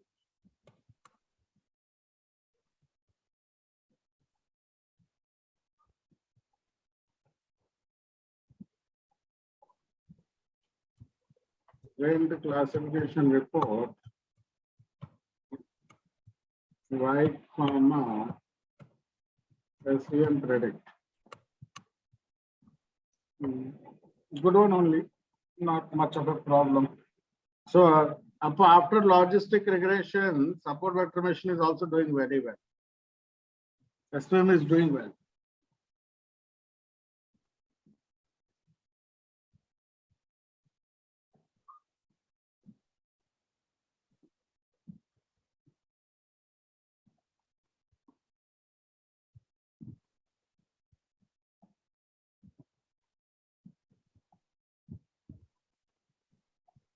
Sir Raja sir Yeah. Navy bias లో binary label encode చేశాం కదా sir. డేటాకి label encode చేసిన తర్వాత navy bias లో ఈ బెర్నోలియస్ NB అనేది fit అవుతుంది sir. అది యాక్సెస్ చేసుకుంటుంది సార్ డేటా. నెగిటివ్ వాల్యూస్ ఉన్నాయి కదా independent variables లో. How do you లేదు సార్, తీసుకుంటుంది సార్, అది యాక్సెస్ చేస్తుంది. నావీ బయాస్ లో బెర్నోలియస్ ఎన్బి అనేసి multinomial NB? బెర్నోలీ ఎన్బి అని ఉంది సార్, అది access Bernoulli you can't use, na? This is multinomial data, na? Bernoulli is for only binary data. Bernoulli is label what? Encode చేసింది sir. Bernoulli is for binary data when your dependent variable is in 0 and 1. Here it is multinomial, so we have to either use multinomial NB or categorical NB. You can't use Bernoulli. Okay. Bernoulli is binary distribution when your dependent variable is binary.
So this is how we deal with multinomial data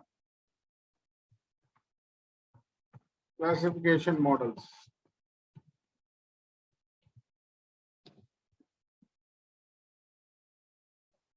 We can build a GBM also, but it will take time. That's why I'm not building it. You can try GBM also. We have MLP classifier also, right?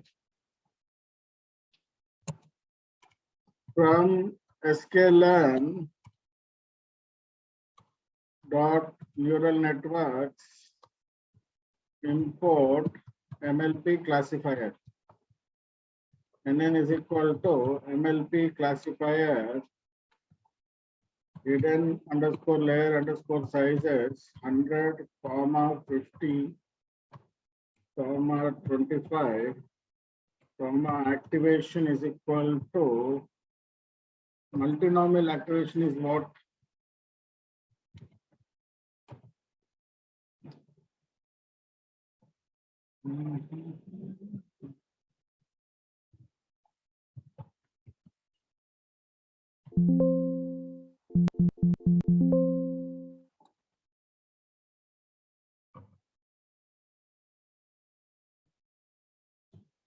So multi-layer, hidden layer, identity, logistic, TANH. We can't use logistic because multinomial. So multinomial is ReLU. We'll go with ReLU.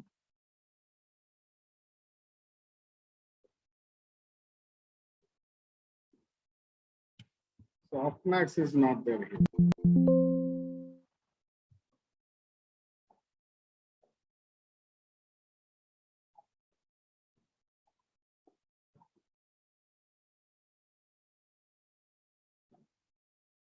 Just give the hidden layer size, super default.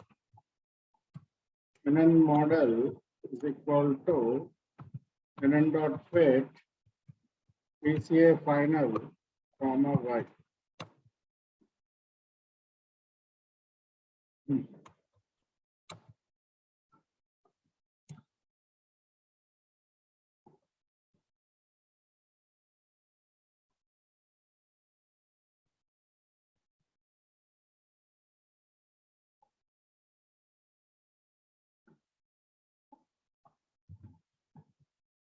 So nn model dot score PCA final, comma y. Oh, we got one now.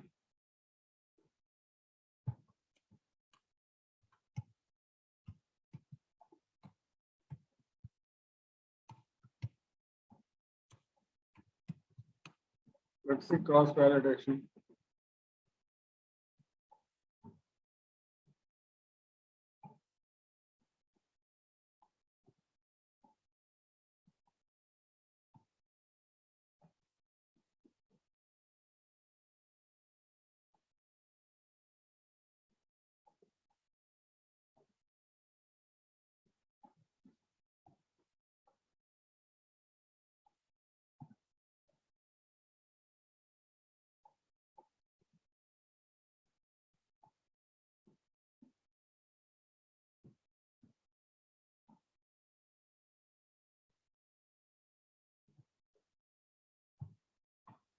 Okay, this is also giving us a good model.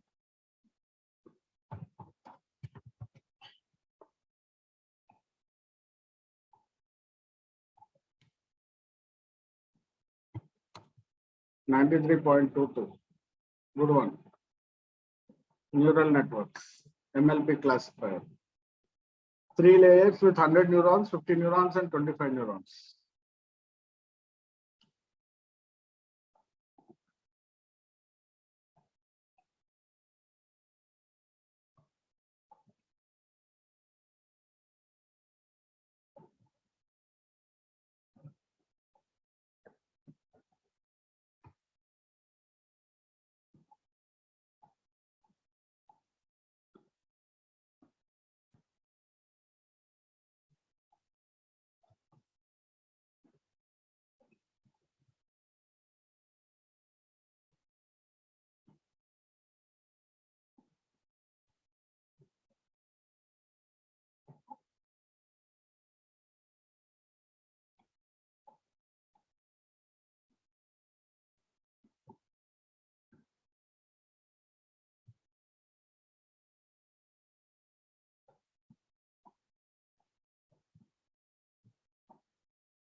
Report అన్ని ones వచ్చేస్తాయి.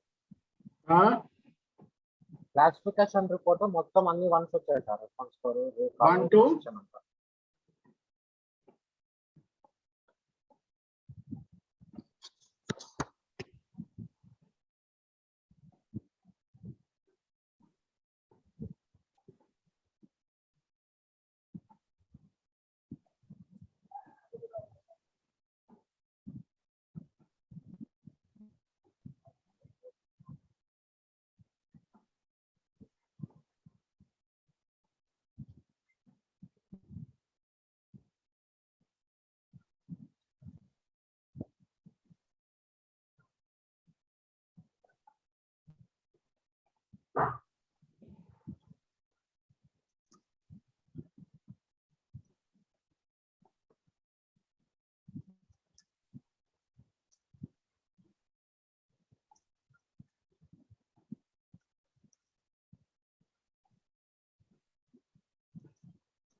Okay, guys, done.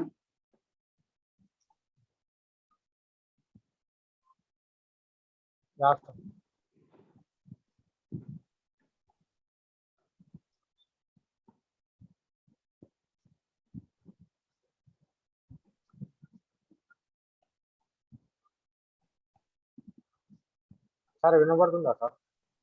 Yeah. Classification report MLP classifier కి అన్ని 100% వచ్చాయి. Okay.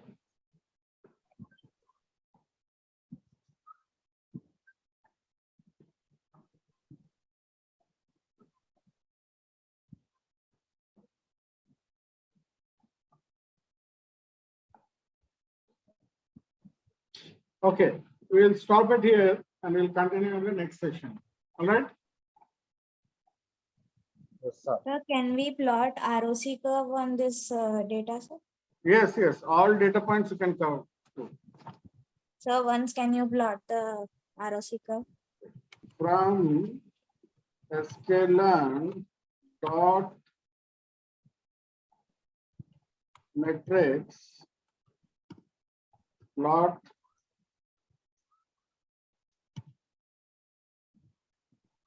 not matrix model selection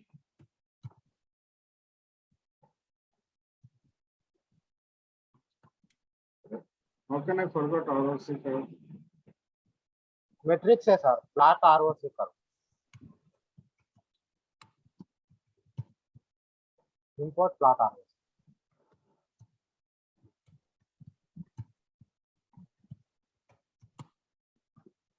sir import పెట్టాలి.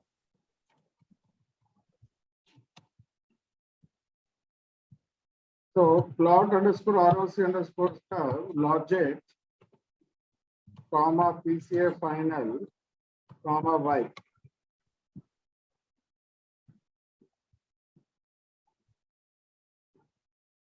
Oh, okay. So for multi-class, we can't fit the ROC curve.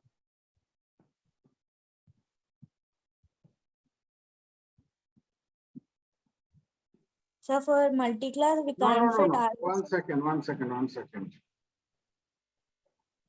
It says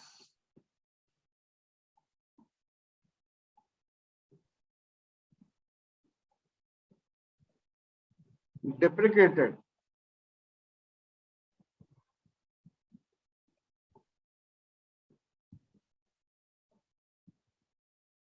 Sklearn dot matrix import ROC curve display ROC curve display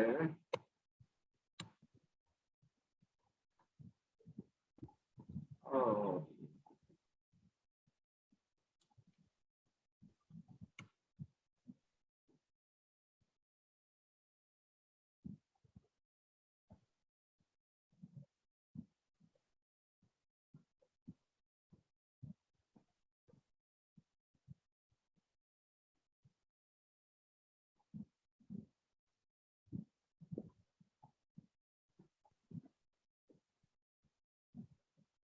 Actually, we need the ALC only, na? So I think we can use this one. ROC AOC score.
For display, we need FPR, TPR.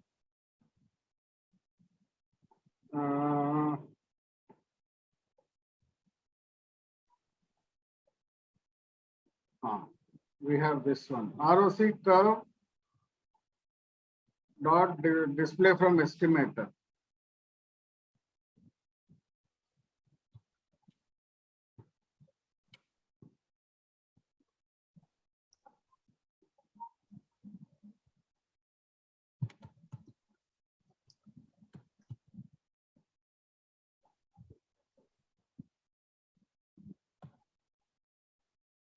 ROC curve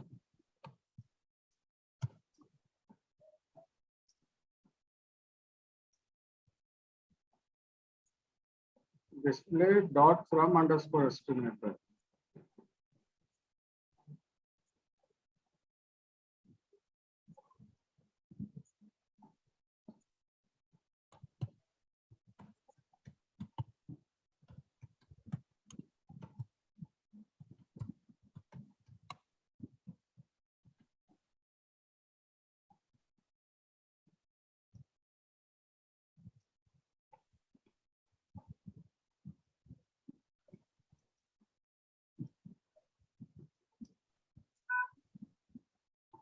Why from estimator is not working?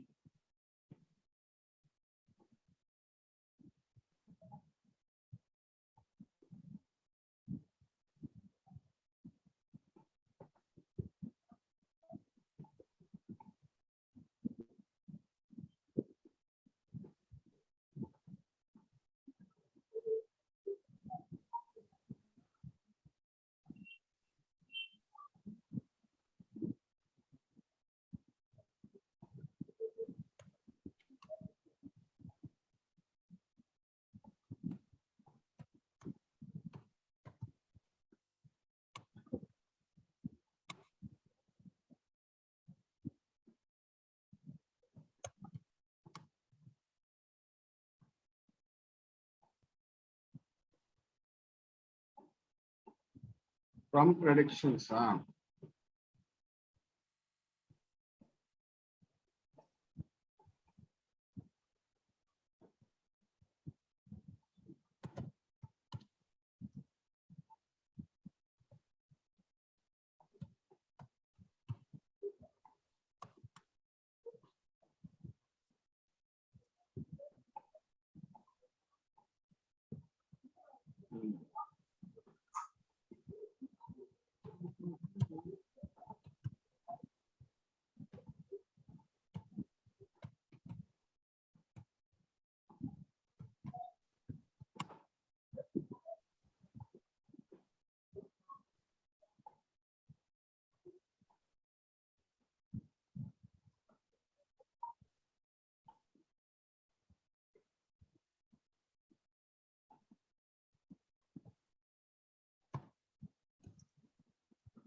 where we have to give OVR.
Okay, ROC AOC score we can try.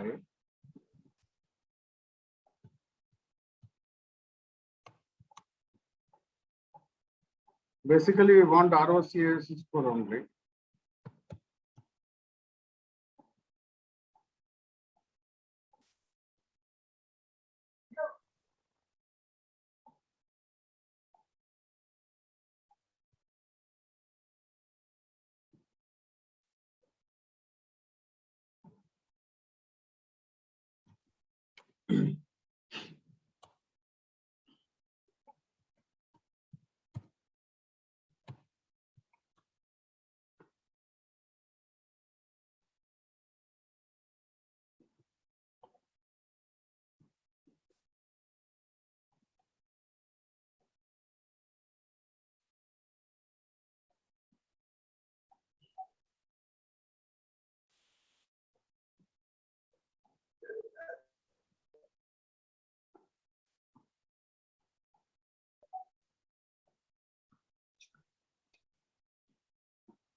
Okay, predict underscore proba.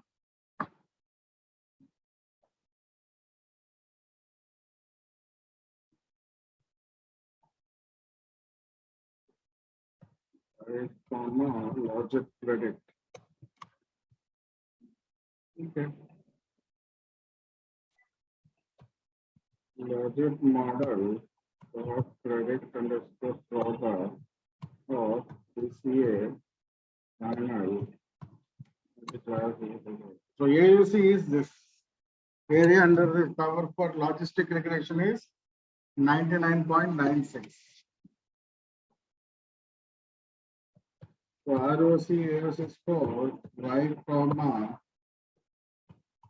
tree model dot predict so proba PCA final comma multi-class is equal to OVR 98.12 for decision tree.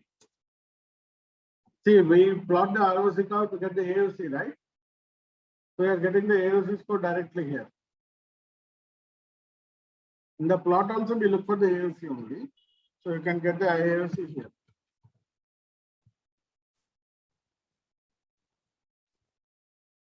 Right, comma RF model dot predict underscore probability PCA final comma multi class is equal to OVR.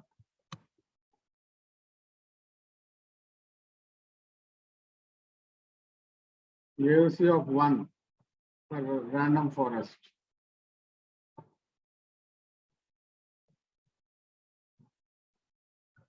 So we can get the AOC scores like this.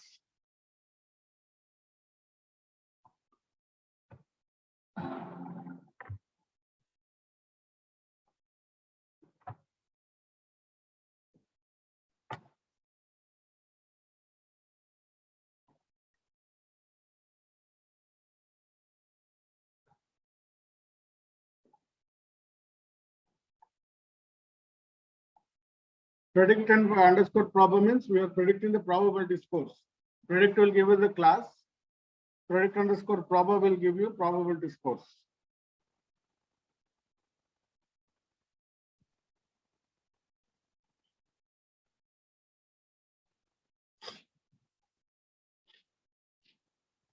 From estimator also should work actually.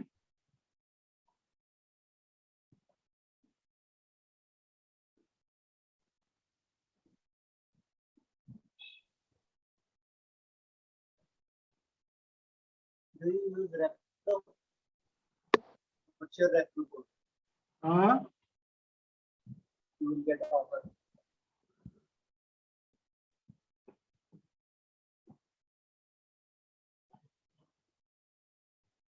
Yeah, it is working here, but what data they have used here?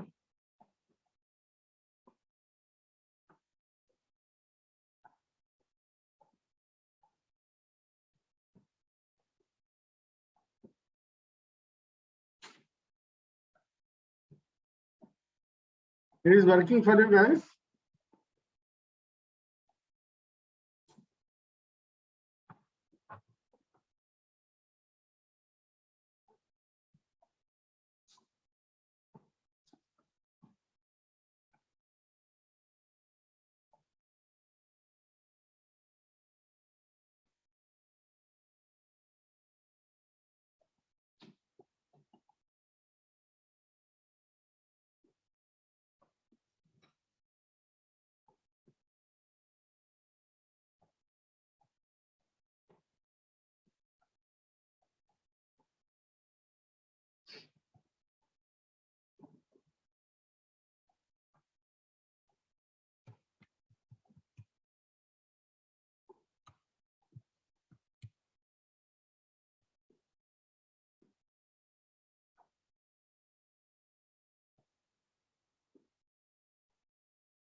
Got it?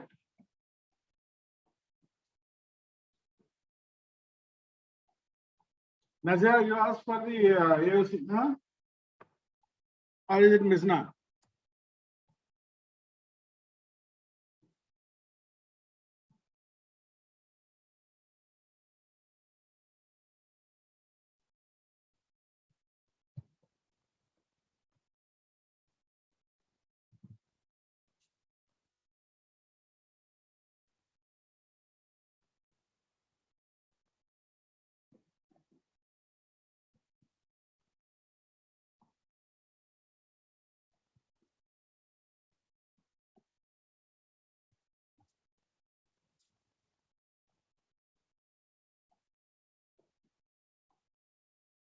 ROC curves are typically used in binary classification to output of a classifier to either to multi-label classification. It is necessary to binarize output. Once ROC curve is down per label, but can also consider it. ROC curve for multi-class problem.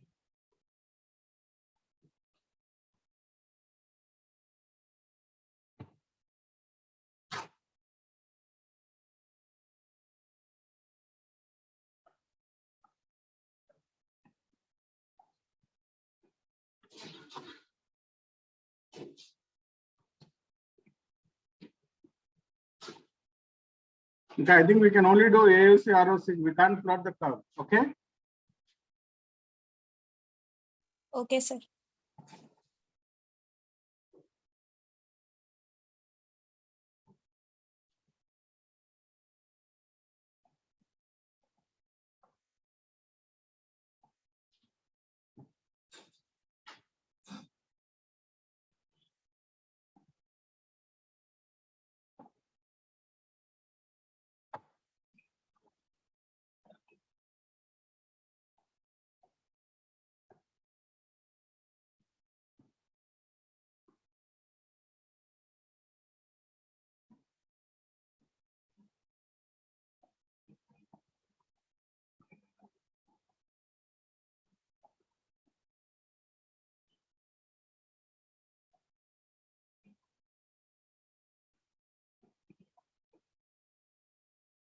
All right, participants.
Okay, I've sent you the notebook. If you have any doubts, you can ask me now. Or we can end the session for today.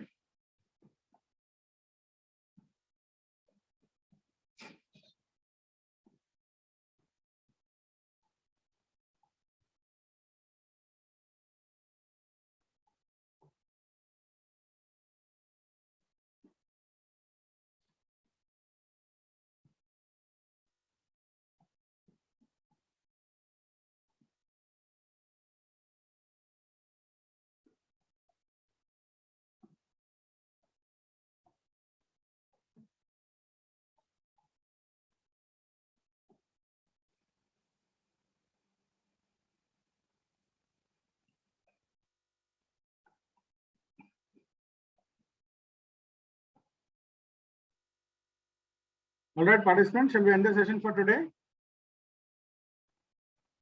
Yes, sir. Yeah. Thank you. Thank you all for participating. We'll meet on Friday session. Okay, bye, Thank you, sir. sir. Bye.